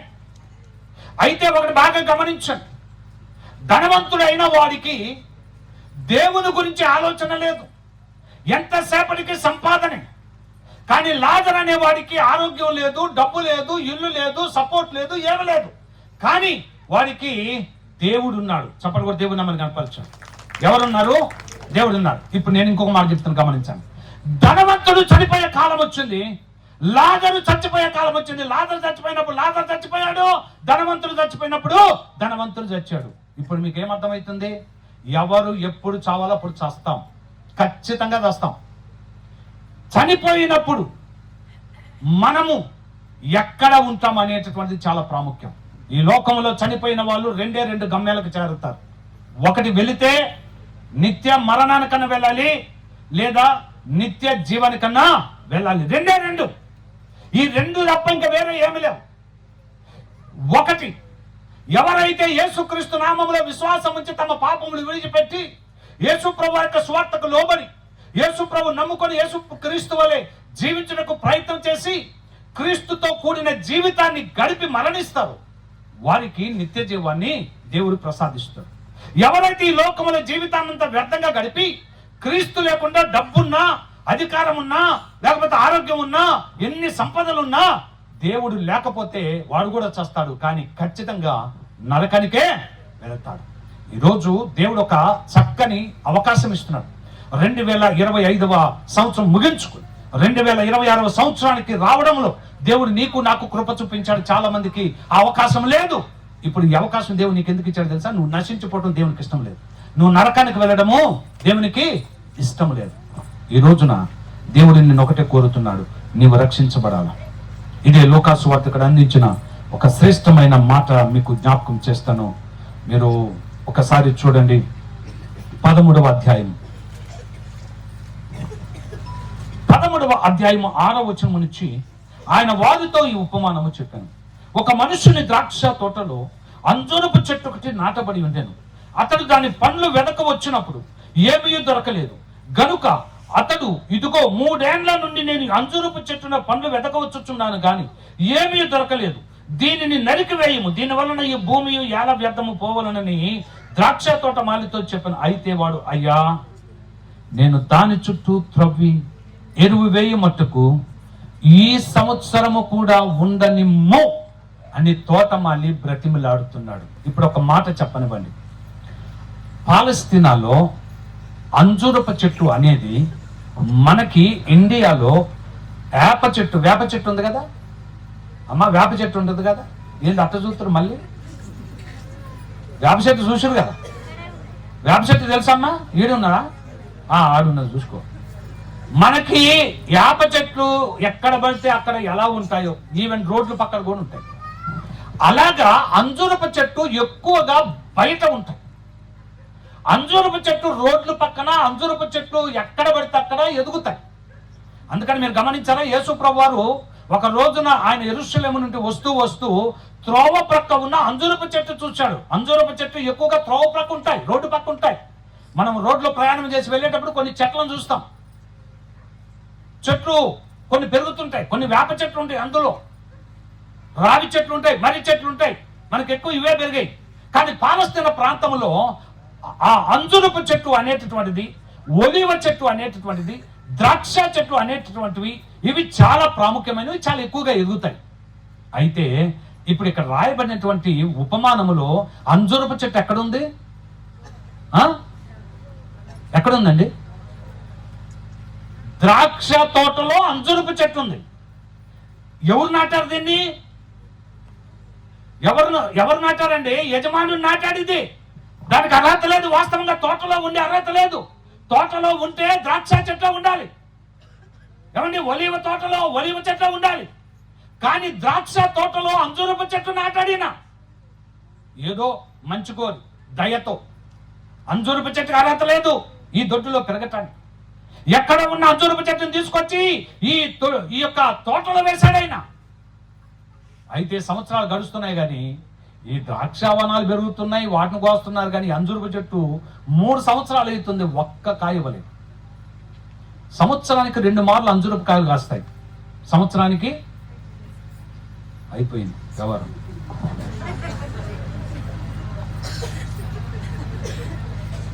వికెట్లు డౌన్ అయినాయా అన్నా? మళ్ళీ వేయాల్సింది, లాభం లేదు.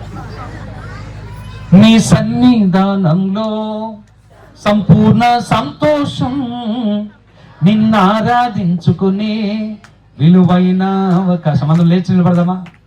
అందరం లేచి నిలబడదాం.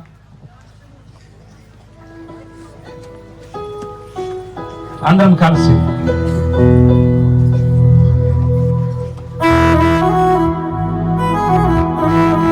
హల్లెలూయా.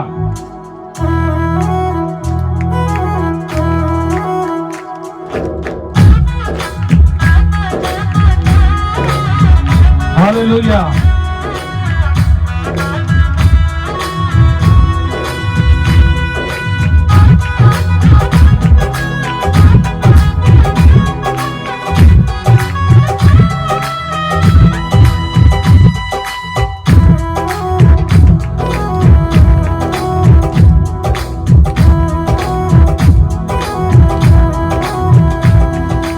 రాజాని సన్నిధిలోనే ఉంటానయ్యా,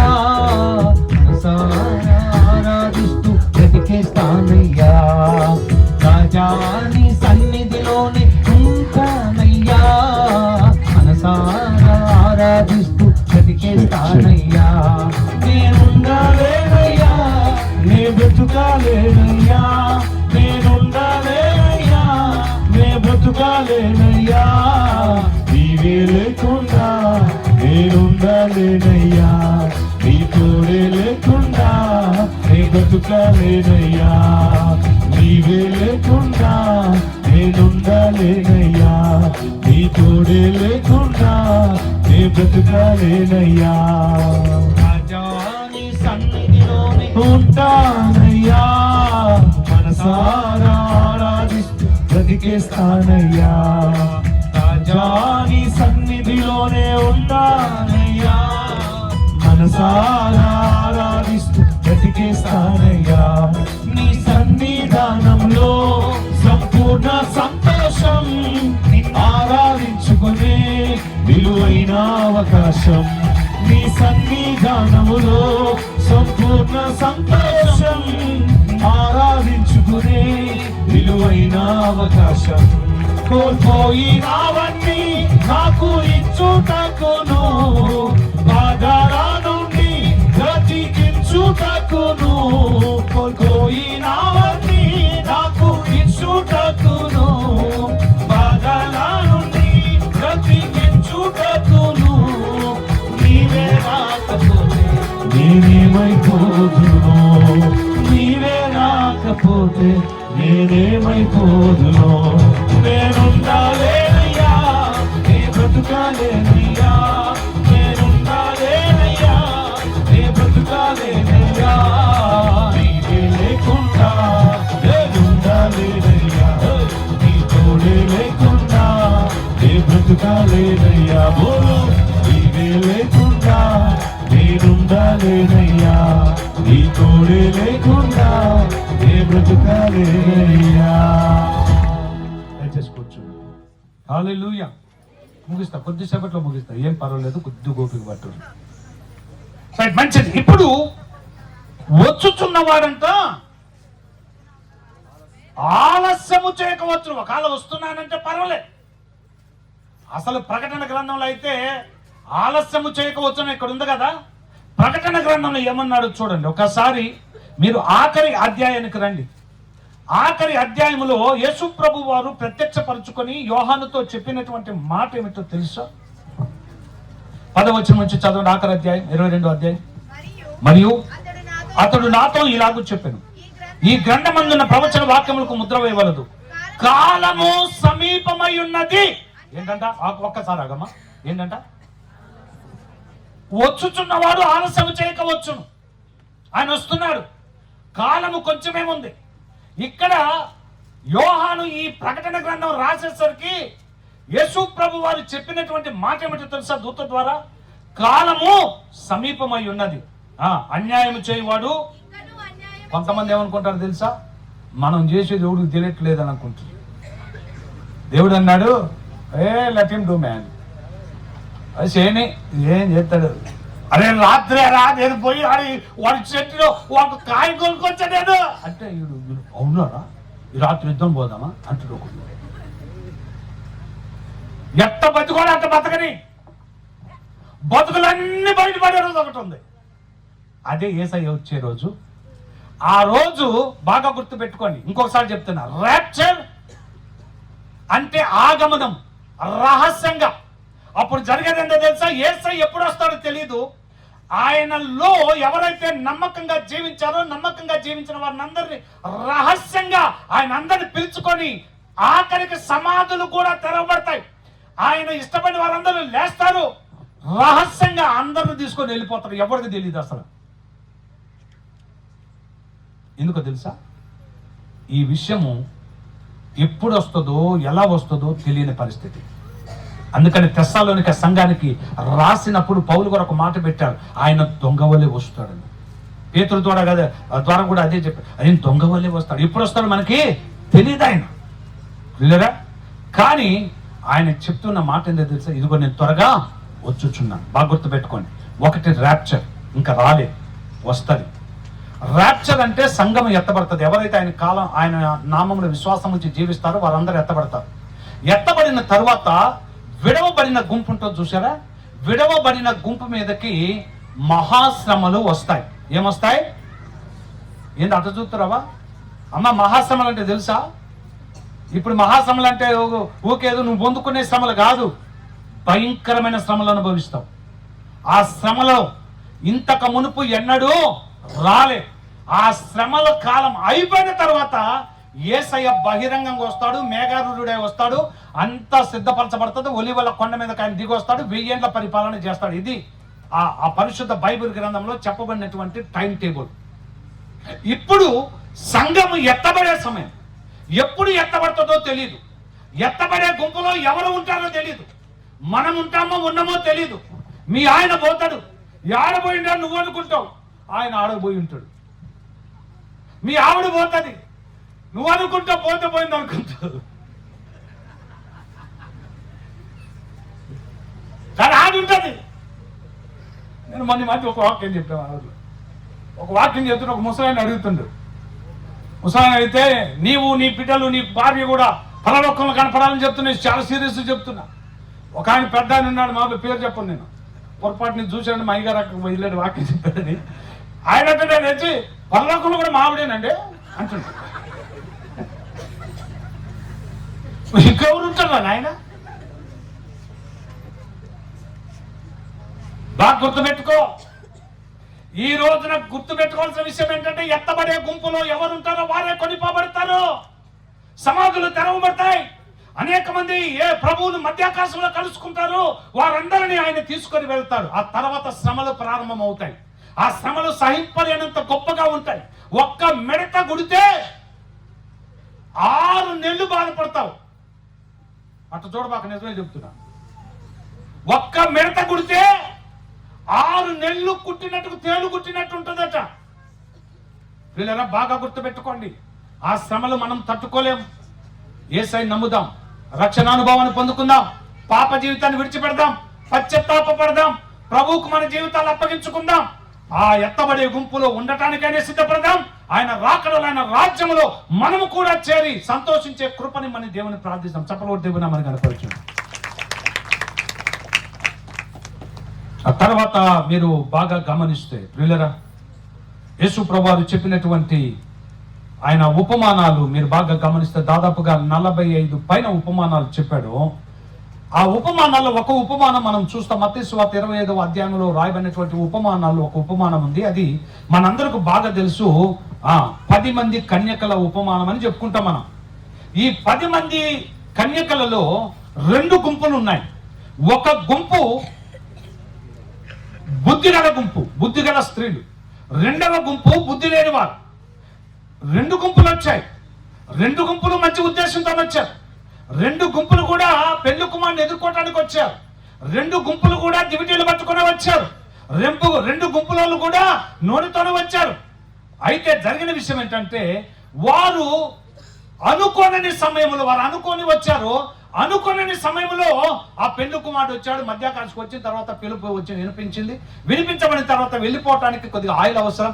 వెళ్ళిపోవటానికి ఆయిల్ ఉన్న వాళ్ళు సిద్ధపడ్డారు, వెళుతూ ఉన్నారు. ఆయిల్ లేని వారు అప్పటికి అయిపోయింది, ఆరిపోతూ ఉండగా వీళ్ళు అంటున్నారు, అమ్మా మాకు కూడా కొంచెము నూనె ఇవ్వండి అని అడిగితే, లేదు లేదు, మేము పెళ్లి కుమారుని చేరుకోవటానికి అవసరమైనంత వరకు మా దగ్గర పెట్టుకున్నాము, మీకు ఇవ్వటానికి లేదు, మీరు వెళ్ళి కొనుక్కొచ్చుకోండి అని చెప్తే, పిల్లరా సిద్ధపడిన వారంటే అర్థం ఏంటంటే తమ చేతిలో దివిటీలు పట్టుకున్నవారు. దివిటి అంటే అర్థం ఏంటో తెలుసా? ఆత్మ పట్టుకున్నవారు. నరుని ఆత్మ యెహోవా పెట్టిన దీపము. చప్పట్లు కూడా దేవుని నామాన్ని కనపరుచాను. లోకా సువార్తికుడు ఒక మాట చెప్పాడు, అదేంటో తెలుసా? మీ నడుములు కట్టుకునుడి, మీ దీపములు వెలుగుచుండనీయుడి అన్నాడు. ఏమన్నాడు? మీ దీపములు వెలుగుచుండనీయుడి. ప్రియులరా బాగా గుర్తు పెట్టుకోండి, మీ ఆత్మ దీపమును ఆరిపోనివ్వకండి. ఈ 2026వ సంవత్సరంలో వెలిగించుకోవటానికి ఒక అవకాశం ఇచ్చాడు దేవుడు. వెలిగించబడటం ఎలా వెలిగించబడుతుందో తెలుసా? తిరిగి నీవు దేవునితో సఖ్యపడినప్పుడు, సమాధాన పడినప్పుడు, ఆయనతో సంధానమైనప్పుడు, ఆయనతో అంటు కట్టబడిన అనుభవంలోనికి వెళ్ళినప్పుడు మరలా నువ్వు వెలిగించబడటం ప్రారంభమవుతుంది. పౌలు గారు ఒక మొర పెట్టాడు తెస్సలోనికే సంఘానికి. ఏమన్నాడు తెలుసా? ఒరే బాబు, మిమ్మల్ని అభినందిస్తున్నాను, కానీ మీకు ఒక మాట చెప్పకుండా ఉండలేకపోతున్నాను. అదేమిటో తెలుసా? ఆత్మను ఆర్పకుడి అన్నాడు. ఏమన్నాడు? ఆత్మను ఆర్పవద్దు. ఆరిపోవటానికి సిద్ధంగా ఉందా? వచ్చుచున్నవాడు ఆలస్యం చేయక వచ్చుచున్నాడు. కాలం అయితే బహు కొంచెంగా ఉంది. అసలు నూనె ఉందా లేదా? అసలు ఆరిపోయిందా? దీపం ఉందా లేదా? అసలు దివిటీయ ఉందా లేదా? అసలు ఎట్లున్నావన్నా? అక్క ఎట్లున్నావు? ఎట్లున్నావు? అందరికి ఎక్కడ పెళ్ళుంటే ఆడ పోతావే, తెలియపోయినా సిద్ధపడి వెళ్తాం. మామూలుగా వెళ్దాం మనం. అమ్మా, నిత్య రాజ్యంలో ఉండటానికి సిద్ధపడటం అది నీ వస్త్రాలకు సంబంధించింది కాదు, నీ శరీరానికి సంబంధించింది కాదు, నీ ఆత్మకు సంబంధించినది. నీ ఆత్మను పురికొల్పుకొని సిద్ధపరుచుకొని ఉండాల్సిన సమయం ఆసనమైంది. 2026వ సంవత్సరం దేవుడు నీకు ఒక బహుమానంగా ఇచ్చాడు. పక్కన వాళ్ళకి చెప్పండి, 2026 నీకు బహుమానం. 2026 నీకు బహుమానం. దేవుడు బహుమానంగా ఇచ్చాడు. నాన్న నీకు కూడా బహుమానం ఇచ్చాడు రా, మీరు కూడా రక్షించబడాలా. ఆమేన్, హల్లెలూయా. అందరు పిల్లలందరూ యేసు ప్రభువుని ఒప్పుకోవాలా, నమ్మాలా. మీరు స్కూల్స్కి వెళ్ళినప్పుడు ఎవడు పడితే వాడు ఏది చెప్తే అది వినబాకండి. అర్థమైందా? యేసు ప్రభు దేవుడు, యేసు ప్రభువే నిజమైన దేవుడు, ఆయన లోకరక్షణ తెలుసుకోవాలి. మీరు చక్కగా చర్చికి రావాలి. అర్థమవుతుందా నాన్న? మంచి అందంగా కూడా బయట దేవుడు మిమ్మల్ని దీవించును కాక. బాగా గుర్తుపెట్టుకోండి పిల్లలే, బాగా గుర్తుపెట్టుకోండి. బుద్ధి కలిగిన వారు సిద్ధపడ్డారు. ఇప్పుడు మీరు బుద్ధి గల్లోళ్ళ, బుద్ధి లేనోళ్ళ? బుద్ధి లేనోడా? మీకు తెలియట్లేదా మేము ఎట్లున్నామా అన్న బాకం?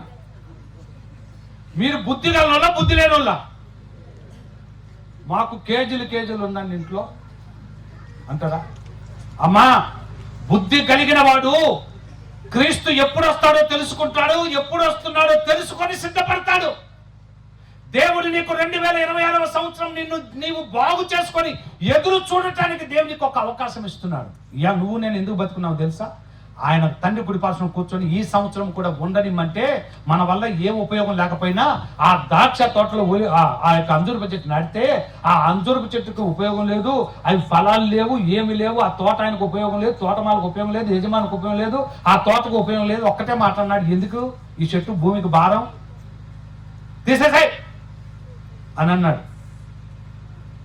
నన్ను గురించి కూడా, నీ బతుకు నా బతుకు గురించి ఎప్పటికప్పుడు దేవుడు కోపంతో రగిలిపోయి వీళ్ళు ఎన్ని సంవత్సరాలు ఇచ్చిన పాపంతోనే చత్తుర్ర భయ్ ఇక ఆయన తీసేసుకుంటా అంటే, లేదు తండ్రి, ఈ సంవత్సరం కూడా ఉండని మన పరలోకపు తండ్రి, ఆ యేసయ్య ఆ తండ్రి దగ్గర కూర్చొని బతిమిలాడితే మనం ఈ సంవత్సరం కూడా ఉన్నాం, లేకపోతే చచ్చిపోకున్నాం ఒక్కొక్కరు. ఆయన నీ కొరకు నా కొరకు బతిమిలాడుతున్నాడు. ఈ సంవత్సరం కూడా ఉండనిమ్మంటే మనం ఉన్నాం. మారతావా? మారి నిత్యరాజ్యానికి వెళ్తావా? మారకుండా ఒకవేళ నరకానికి వెళ్తావా? తేల్చుకోవాల్సిన సమయం ఆసన్నమైనది. దేవునికి ఒక మంచి అవకాశం ఇస్తున్నాడు. అన్న ఒక మాట చెప్పనన్న, నువ్వు తప్పు చేసి దొరికిపోతే శిక్ష ఎవరికేస్తారన్నా? పాత నిబంధన గ్రంథంలో కుటుంబం మొత్తానికి, జాతి మొత్తానికి వచ్చేది. నూతన నిబంధన గ్రంథంలో క్రీస్తుని బట్టి ఎవరు తప్పు చేశారో ఆ తప్పు ఆ పాపం వాళ్ళకి. కానీ బైబిల్ చెప్తుంది, ఇప్పుడు ఎవరైతే యేసుప్రభు నామములో విశ్వాసం ఇచ్చి జీవిస్తారో వారికి ఏ శిక్ష విధి లేదు. చప్పటి దేవుని నామాన్ని కనపరిచింది. నువ్వు ఎంత ఘోర పాపివైనా క్షమించడానికి సిద్ధంగా ఉన్నాడు. ఇప్పుడు ఒకవేళ వాడుకోవచ్చు, పాస్టర్ గారు అయ్యా నా పాపాలు క్షమించబడాలని కోరుకున్నాను, మరి ఎలా అని అంటే, యోహాను స్వార్థికుడు మరి ఎవరైతే ఉన్నారో యోహాను అపొస్తలుడైన యోహాను రాసినటువంటి 5 పుస్తకాల్లో ఆయన అందించిన అమూల్యమైన పుస్తకం మొదటి యోహాను పత్రిక. ఒకసారి చదవండి, 7వ వచనం నుంచి చదవండి ఒకసారి.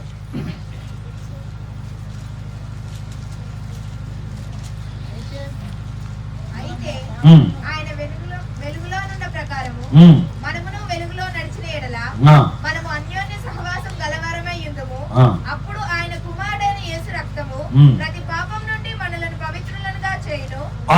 మనము పాపం లేని వారమని ఒకటి గుర్తుపెట్టుకోండి, మన పాపమును ఒకవేళ మనం ఒప్పుకుంటే మన పాపములను కడిగి శుద్ధీకరించడానికి యేసు రక్తము సిద్ధంగా ఉంది. ఒకవేళ మనము పాపము లేని వారమని చెప్పుకుని ఎడల మనల్ని మనమే మోసపుచ్చుకుందాము, మరియు మనలో సత్యం ఉండదు. మన పాపమును మనం ఒప్పుకొని ఎడల ఆయన నమ్మదగిన వాడును నీతిమంతుడు కనుక ఆయన మన పాపములను క్షమించి సమస్త దుర్నీతి నుండి. అమ్మా, నువ్వు చేసిన తప్పు, చిన్న చిన్న పొరపాట్లు నీ భర్త క్షమించరు ఒక్కోసారి. అన్నా, నువ్వు చేసిన పొరపాట్లు ఒక్కోసారి నీ భార్య క్షమించదు. పిల్లరా, మీరు చేసిన చిన్న చిన్న పొరపాట్లు మీ తల్లిదండ్రులే ఒక్కోసారి చాలా భయంకరంగా ఆ శిక్షకు మిమ్మల్ని పాత్రలుగా ఎంచి మిమ్మల్ని చాలా ఘోరంగా శిక్షిస్తారు. ఆఖరికి ఒక్కొక్కసారి ఆ శిక్ష నువ్వు తప్పించుకోలేవు. కానీ ఈ రోజు దేవునికి ఒక మంచి శ్రేష్టమైనటువంటి హామీ ఇస్తున్నాడు. ఏంటో తెలుసా? క్రీస్తు యేసు నామములో విశ్వాసం ఉంచి జీవితాన్ని నిశ్చయించుకున్న వారికి ఏ శిక్ష విధి లేదు. ఎందుకో తెలుసా? నీ శిక్షను ఆయన భరించాడు. చప్పటి దేవుని నామమున కనపరిచాడు. నీవు నీ పాపానికి నీవు శిక్ష అనుభవించాలి, కానీ నీ స్థానంలో నా స్థానంలో పాపము లేని ఆయన మన కొరకు పాపముగా ఎంచబడ్డాడు. ఆమె మన పాపము ఆయన భుజాన వేసుకున్నాడు. నిన్ను నన్ను పాపము నుండి విడుదల దయచేశాడు, ఉగ్రత నుంచి విడుదల దయచేశాడు, నరకము నుండి విడుదల దయచేశాడు. ఈ రోజున నిన్ను నన్ను ఆయన దాని నుండి తప్పించడానికి ఒక అవకాశం ఇస్తున్నాడు. ఈ రోజు నీవు ఒక్కసారి ఆలోచించు. ఇంకా చాలా చెప్పాలని ఉంది, ఇంకా లేట్ అవుతుంది, వద్దు. ఒకటే మాట చెప్తాను, గుర్తుపెట్టుకోండి. నీ జీవితం స్వల్పం, యేసు రాకడ అతి సమీపం. తేల్చుకోవాల్సిన సమయం ఆసైంది. ఏమి తేల్చుకుంటావు? ఏమి తేల్చుకుంటావు? ఈ రోజున దేవుడిచ్చిన అవకాశాన్ని సద్వినియోగం చేసుకుంటావా, లేకపోతే నీ జీవితాన్ని అలానే నాశనం చేసుకుంటావా? అన్నా, నేను మళ్ళొకసారి చెప్తున్నా, ఈ లోకంలో బిడ్డలారా మళ్ళొకసారి గుర్తుపెట్టుకోండి, తప్పు చేయనోడు ఎవరు లేడు ఈ లోకంలో. ఈ లోకంలో నాకు నేను పరిశుద్ధుని అని నేను అనుకోవచ్చు, కానీ ప్రభు దృష్టికి నేను పరిశుద్ధుని అని ఎంచబడాలి. మేము డిక్లేర్ చేసుకోకూడదు. నువ్వు పరిశుద్ధుడివా పాపివా అని డిక్లేర్ చేసింది ఎవరు? క్రీస్తువా. కనుక ఎవరో పరిశుద్ధులు కాదు, అందరం ఏదో పొరపాట్లు చేస్తాం. కానీ నీకు నాకున్నటువంటి ఒక మంచి గొప్ప ధన్యత ఏందో తెలుసా? యేసు క్రీస్తు వారు ఎంత భయంకరమైన పాపినైనా క్షమించే దేవుడు. చప్పటి కూడా దేవుడు నామని కనపరచండి. ఆయన నీకు క్షమించి ఒక అవకాశం ఇస్తున్నాడు. ఆయన అయితే వస్తున్నాడు, వచ్చుచున్నవాడు ఆలస్యం చేయకుండా రాబోతూ ఉన్నాడు. అయితే ఆయన ఎదుర్కొనే వారిలోనన్నా ఉండాలి, ఆయనతో పాటు ఆయన రాజ్యంలోకి వెళ్ళే వారిలోనన్నా ఉండాలి, ఆయనతో పాటు పరిపాలన చేసే వారిలోనైనా ఉండాలి. ఈ రోజు రాత్రి దేవుడు నీకు ఒక అవకాశం ఇస్తున్నాడు తేల్చుకోవటానికి. నువ్వేమంటావు? అన్నా, నీకు ఏ అర్హత ఉంది చెప్పన్నా? నాకు ఏ అర్హత ఉంది? ఒకనొకప్పుడు నేను ఒక పాస్టర్ గారి కొడుకునన్నా. నా తాత 40 సంవత్సరాలు అమెరికన్ బ్యాప్టిస్ట్ మిషన్తో కలిసి మిషనరీలతో పరిచయం చేశాను. నా తాత తర్వాత నా తండ్రి 43 సంవత్సరాలు మిషనరీలు. మా తాత వదిలేసిన దగ్గర నుంచి మా తండ్రి పరిచర్య చేసి 43 సంవత్సరాలు పరిచర్య చేశాడన్న నా తండ్రి. నేను 27 సంవత్సరాల నుంచి పరిచర్యలో ఉన్నానన్నా. అన్నా, నేను పాస్టర్ గారి కొడుకునే కానీ భయంకరమైన జీవితాన్ని జీవించు. నా తండ్రి ఎంతో బాధపడేవాడు. ఎరా, దేవుడు నీకు మంచి తలాంతులు ఇచ్చాడు, దేవుడు నిన్ను పరిచయం కొరకు ఏర్పాటు చేసుకుంటూ నువ్వేంట్రా సినిమాలు అమ్మట, షికారులు, ఏంట్రా ఈ బతుకు? లేస్తే క్రికెట్కి వెళ్ళిపోయేవాడిని. మా నాన్న బతిమలాడేవాడు, అరే నాన్న, అన్న నేను పాస్టర్గా నేను ఇచ్చాను రా, మేము ఒప్పుకున్నాం ఇస్తామని. కానీ దేవుడు నిన్ను కోరుకుంటున్నాడు. దేవుని దృష్టి నీ మీద ఉందా నాన్న? అయ్యా నువ్వు దేవుని సేవకు రావాలరా అంటే ఎంట్రన్స్ ఎగ్జామినేషన్కి పంపిస్తే చెప్పా పెట్టకుండా రాయకుండా వెనుక తిరిగి వచ్చేసా. మా నాన్న కూడా చెప్పలేదు, నేను రాశానని అబద్ధం చెప్పాను. పాస్టర్గా వెళ్ళటం నాకు ఇష్టం లేదు. ఎందుకంటే మా తండ్రిని చిన్నప్పటి నుంచి చూశాను. పాస్టర్గా బతికితే ఈ దినాల్లో ఇప్పుడు ఇటువంటి దైవ సేవకులు ఉన్నారే, మేమంటే కడుపులో నీళ్ళు కదలకుండా సేవ చేస్తున్నాం. కారులో నుంచి దిగితే మాకు బాగా పరిచయం చేసే వాళ్ళు మస్తు మంది ఉన్నారు. కానీ ఇటువంటి దైవ సేవకులు సైకిల్ లేనప్పుడు నడుచుకుంటూ తిరిగే ప్రాంతాలు, సౌకర్యవంతమైనటువంటి పరిస్థితులు లేవు. ఇవాళ రేపు చూస్తే అసలు ఇక్కడ రోడ్లే భయంకరమైన. ఆ దినాల్లో మరి ఎట్లా చేశారో ఏమో. ఇటువంటి దైవ సేవకులు మా తండ్రి కూడా మరి స్వామిదాస్ సాయి గారి యొక్క సమకాలికులు. ఆయన ఈ రోజున ఒక మాట గుర్తు పెట్టుకోండి, దేవుడు మిమ్మల్ని ప్రేమిస్తున్నాడు. మిమ్మల్ని ఇక్కడికి తీసుకొచ్చి ఎందుకు వచ్చి ఇక్కడ కూర్చోబెట్టాడు తెలుసా? ఇంతసేపు వీళ్ళరా బాగా గుర్తు పెట్టుకోండి, నిన్ను రక్షించుకోవాలని దేవుడు కోరుకున్నాడు. నిన్ను తన రాజ్యంలో చూడాలని ఇష్టపడుతున్నాడు. చప్పలు కూడా దేవుడు నమ్మకం కనపడుతున్నాడు. నిన్ను ఆయన తన రాజ్యంలో చూసుకోవాలని ఇష్టపడుతూ ఉన్నాడు. ఇప్పుడు ఒక మాట చెప్తున్నాను, వచ్చుచున్నవాడు ఆలస్యం చేయకుండా వస్తున్నాడు. వాక్యం చెప్పబడింది. వస్తున్నాడంటే ఎలా ఉండాలి? వస్తున్నాడంటే ఎలా ఉంటావు? పిల్లరా, యేసయ్య వస్తున్నాడు, చేర్చుకోవడానికి నువ్వు సిద్ధంగా ఉన్నావా? అవకాశం ఇవ్వండి. ఈరోజు నీ జీవితంలో ఒక ప్రశ్న ఉత్పన్నం కావాలి. యేసయ్య ఫలాలు దొరుకుతాయేమోనని అంజూరపు చెట్టు దగ్గరకు వెళ్ళాడు. ఆ అంజూరపు చెట్టు చూడటానికి చాలా చక్కగా ఉంది. అంజూరపు చెట్టుకున్నటువంటి లక్షణం ఏమిటంటే అది సంవత్సరానికి 2 మార్లు కాపు కాస్తుంది. అంజూరపు చెట్టుకు ఆకు వచ్చిందంటే ఆకుతో పాటు దాని కింద అంజూరపు కాయ రావాలి. ఆకుతో పాటు కాయ వచ్చి ఒకే ఒక చెట్టు అంజూరపు చెట్టు. యేసయ్య అంజూరపు చెట్టు దగ్గరికి వెళ్ళాడు. ఎందుకు వెళ్ళాడు తెలుసా? చెట్టు ఆకులు చూసి వెళ్ళాడు. ఆకులు అంటే దాని అర్థమైంది ఫలములు ఉంటాయనే కదా వెళ్ళాడు. కానీ అక్కడికి వెళ్తే ఏమైందో తెలుసా? ఆకులు అయితే ఉన్నాయి కానీ ఫలము లేరు. ఈరోజు ఆయన ఫలముల నాశించి వస్తున్నాడు. అర్హత లేని మనకు జీవితాన్ని ఇస్తున్నాడు. మనం ఈ సంవత్సరమైనా ఫలిస్తామని ఎదురు చూస్తున్నాడు. ఫలిస్తామా లేదా? ఈ రోజు నీకు నాకు ఒక మంచి అనుభవం. ఇదిగో వచ్చుచున్నవాడు ఆలస్యం చేయక వచ్చుచున్నాడు. మన బతుకులను మార్చుకుందాం, మన జీవితాలు మార్చుకుందాం. వీళ్ళరా ఈ రోజు రాత్రికాల సమయంలో ఒకే ఒక మాట నేను చెప్తున్నాను. యేసు ప్రభు వారు యాయీరు కుమార్తె చనిపోయినప్పుడు ఆమె ఇంటికి వెళ్ళాడు. యాయీరు ఇంటికి వెళ్ళిన తర్వాత అక్కడ అనేక మంది కూర్చున్నారు, గొల్లు చేయవారు ఉన్నారు. వాళ్ళందరూ గొడవ చేస్తుంటే యేసయ్య ఏమన్నాడు తెలుసా? ఒరే బాబు స్థలం ఇవ్వంటారు ఆయన అన్నాడు. ఎందుకు? ఆయనకు ఆ ఇంట్లో వెళ్ళాలంటే స్థలము లేదు. అందరూ కూడా కప్పేశారు ఆ ఇంటిని. అయితే యేసయ్య అన్నాడు, నాకు స్థలం ఇవ్వండి. స్థలం ఇస్తే అద్భుతాలు చూస్తాం. ఆ రోజు యాయీరు ఇంటిలో చచ్చిన అమ్మాయి లేచి కూర్చుంది. తప్పలు కూడా దేవుని మనకు కనపరిచారు. ఎందుకు? యేసయ్యకు స్థలం ఇచ్చినందుకు. అమ్మ నేను ఒక మాట చెప్తున్నా, నీ జీవితంలో నువ్వు పడి పరిస్థితులు ఉంటే దేవుడు లేపుతాడు, నో డౌట్ ఎట్ ఆల్. నీ బ్రతుకును దేవుడు దిద్దుతాడు, ఆశీర్వదిస్తాడు. ఈ రోజున నీకుండే కష్టాలు, కన్నీరు, దుఃఖము, బాధ, వేదన, చింత, దరిద్రం, దౌర్భాగ్యం అన్ని నా దేవుడు తీసివేయగలడు. ఈ రోజు నీ జీవితాన్ని మార్చగలడు ఆయన. నీ బ్రతుకును మార్చగలడు, నీ పరిస్థితులు మార్చగలడు. నీకున్నటువంటి జీవితంలో నీ కన్నీటి మధ్య ఆయన గొప్ప ఆనందాన్ని ఇవ్వగలడు. నువ్వు పడిపోయిన స్థితిలో నుంచి ఆయన నిన్ను లేవనెత్తగలడు. కృంగిపోయిన పరిస్థితుల మధ్య నీకు అండగా నిలబడగలడు. నీ ఒంటరి తనములో ఆయన నిన్ను ఆదరించేటటువంటి మనస్సు కలిగిన వాడు. కానీ ఆయనకు చోటిస్తావా? ఆయన చేర్చుకుంటావా? ఆయన కొరకు జీవించేందుకు సిద్ధపడతావా? అన్న మళ్ళొక్క మాట చెప్తున్నా, సమయం అమూల్యమైంది. నీ సమయం ఎప్పుడు ఈ లోకంలో అయిపోతుందో తెలియదు. యేసయ్య సమయం ఎప్పుడు ఈ లోకానికి వస్తుందో తెలియదు.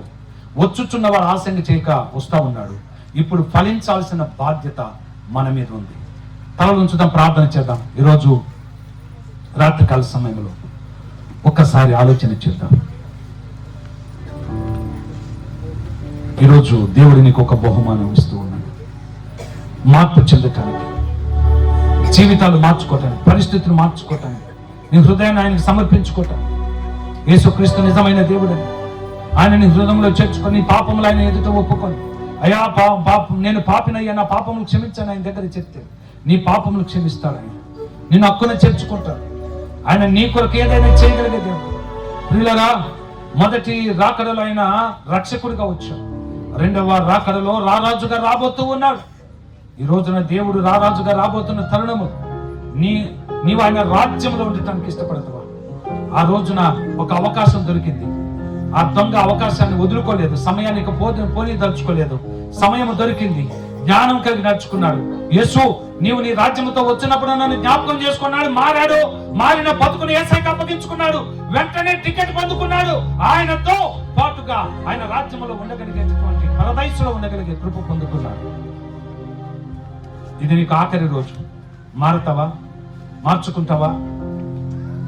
ఈ రోజే ఆయన రాజ్యంలో నీకు చోటు దొరకడానికి సిద్ధంగా ఉంది. ధనవంతుడు లాజరు కథలో పిల్లరా, ఒక సమయం వచ్చింది. ఆ సమయం వచ్చినప్పుడు వారు ఈ లోకాన్ని విడిచిపెట్టారు. ఒకరు పరలోకానికి వెళ్ళారు, ఒకరు నరకానికి వెళ్ళారు. ఈ రోజున ధనవంతుడు లెక్కలేని రీతిగా దేవుడంటే లెక్క లేకుండా సమయాన్ని ఎట్టబడితే అట్ట గడిపాడు. ఆఖరికి నరకానికి వెళ్ళాడు. లాజరు ఈ లోకంలో ఏమీ లేని వాడిగా బతికాడు, కానీ దేవుని కలిగి దేవునితో తన సహవాసాన్ని కొనసాగించాడు. అబ్రహాము రొమ్మున కూర్చోగలిగాడు. ఈ రోజున దేవుడు నీకు ఒక అవకాశం ఇస్తున్నాడు. ఆ దేవాది దేవుడే, రాజుల రాజు, ప్రభుల ప్రభు రాబోతున్నాడు. ఆ రాబోతున్న యేసుతో, యేసు రాజ్యములో మనం కూడా ఉండాలి. మన పాత రోత జీవితాలు వదిలేద్దాం. యేసుని మన హృదయాల్లో చేర్చుకో.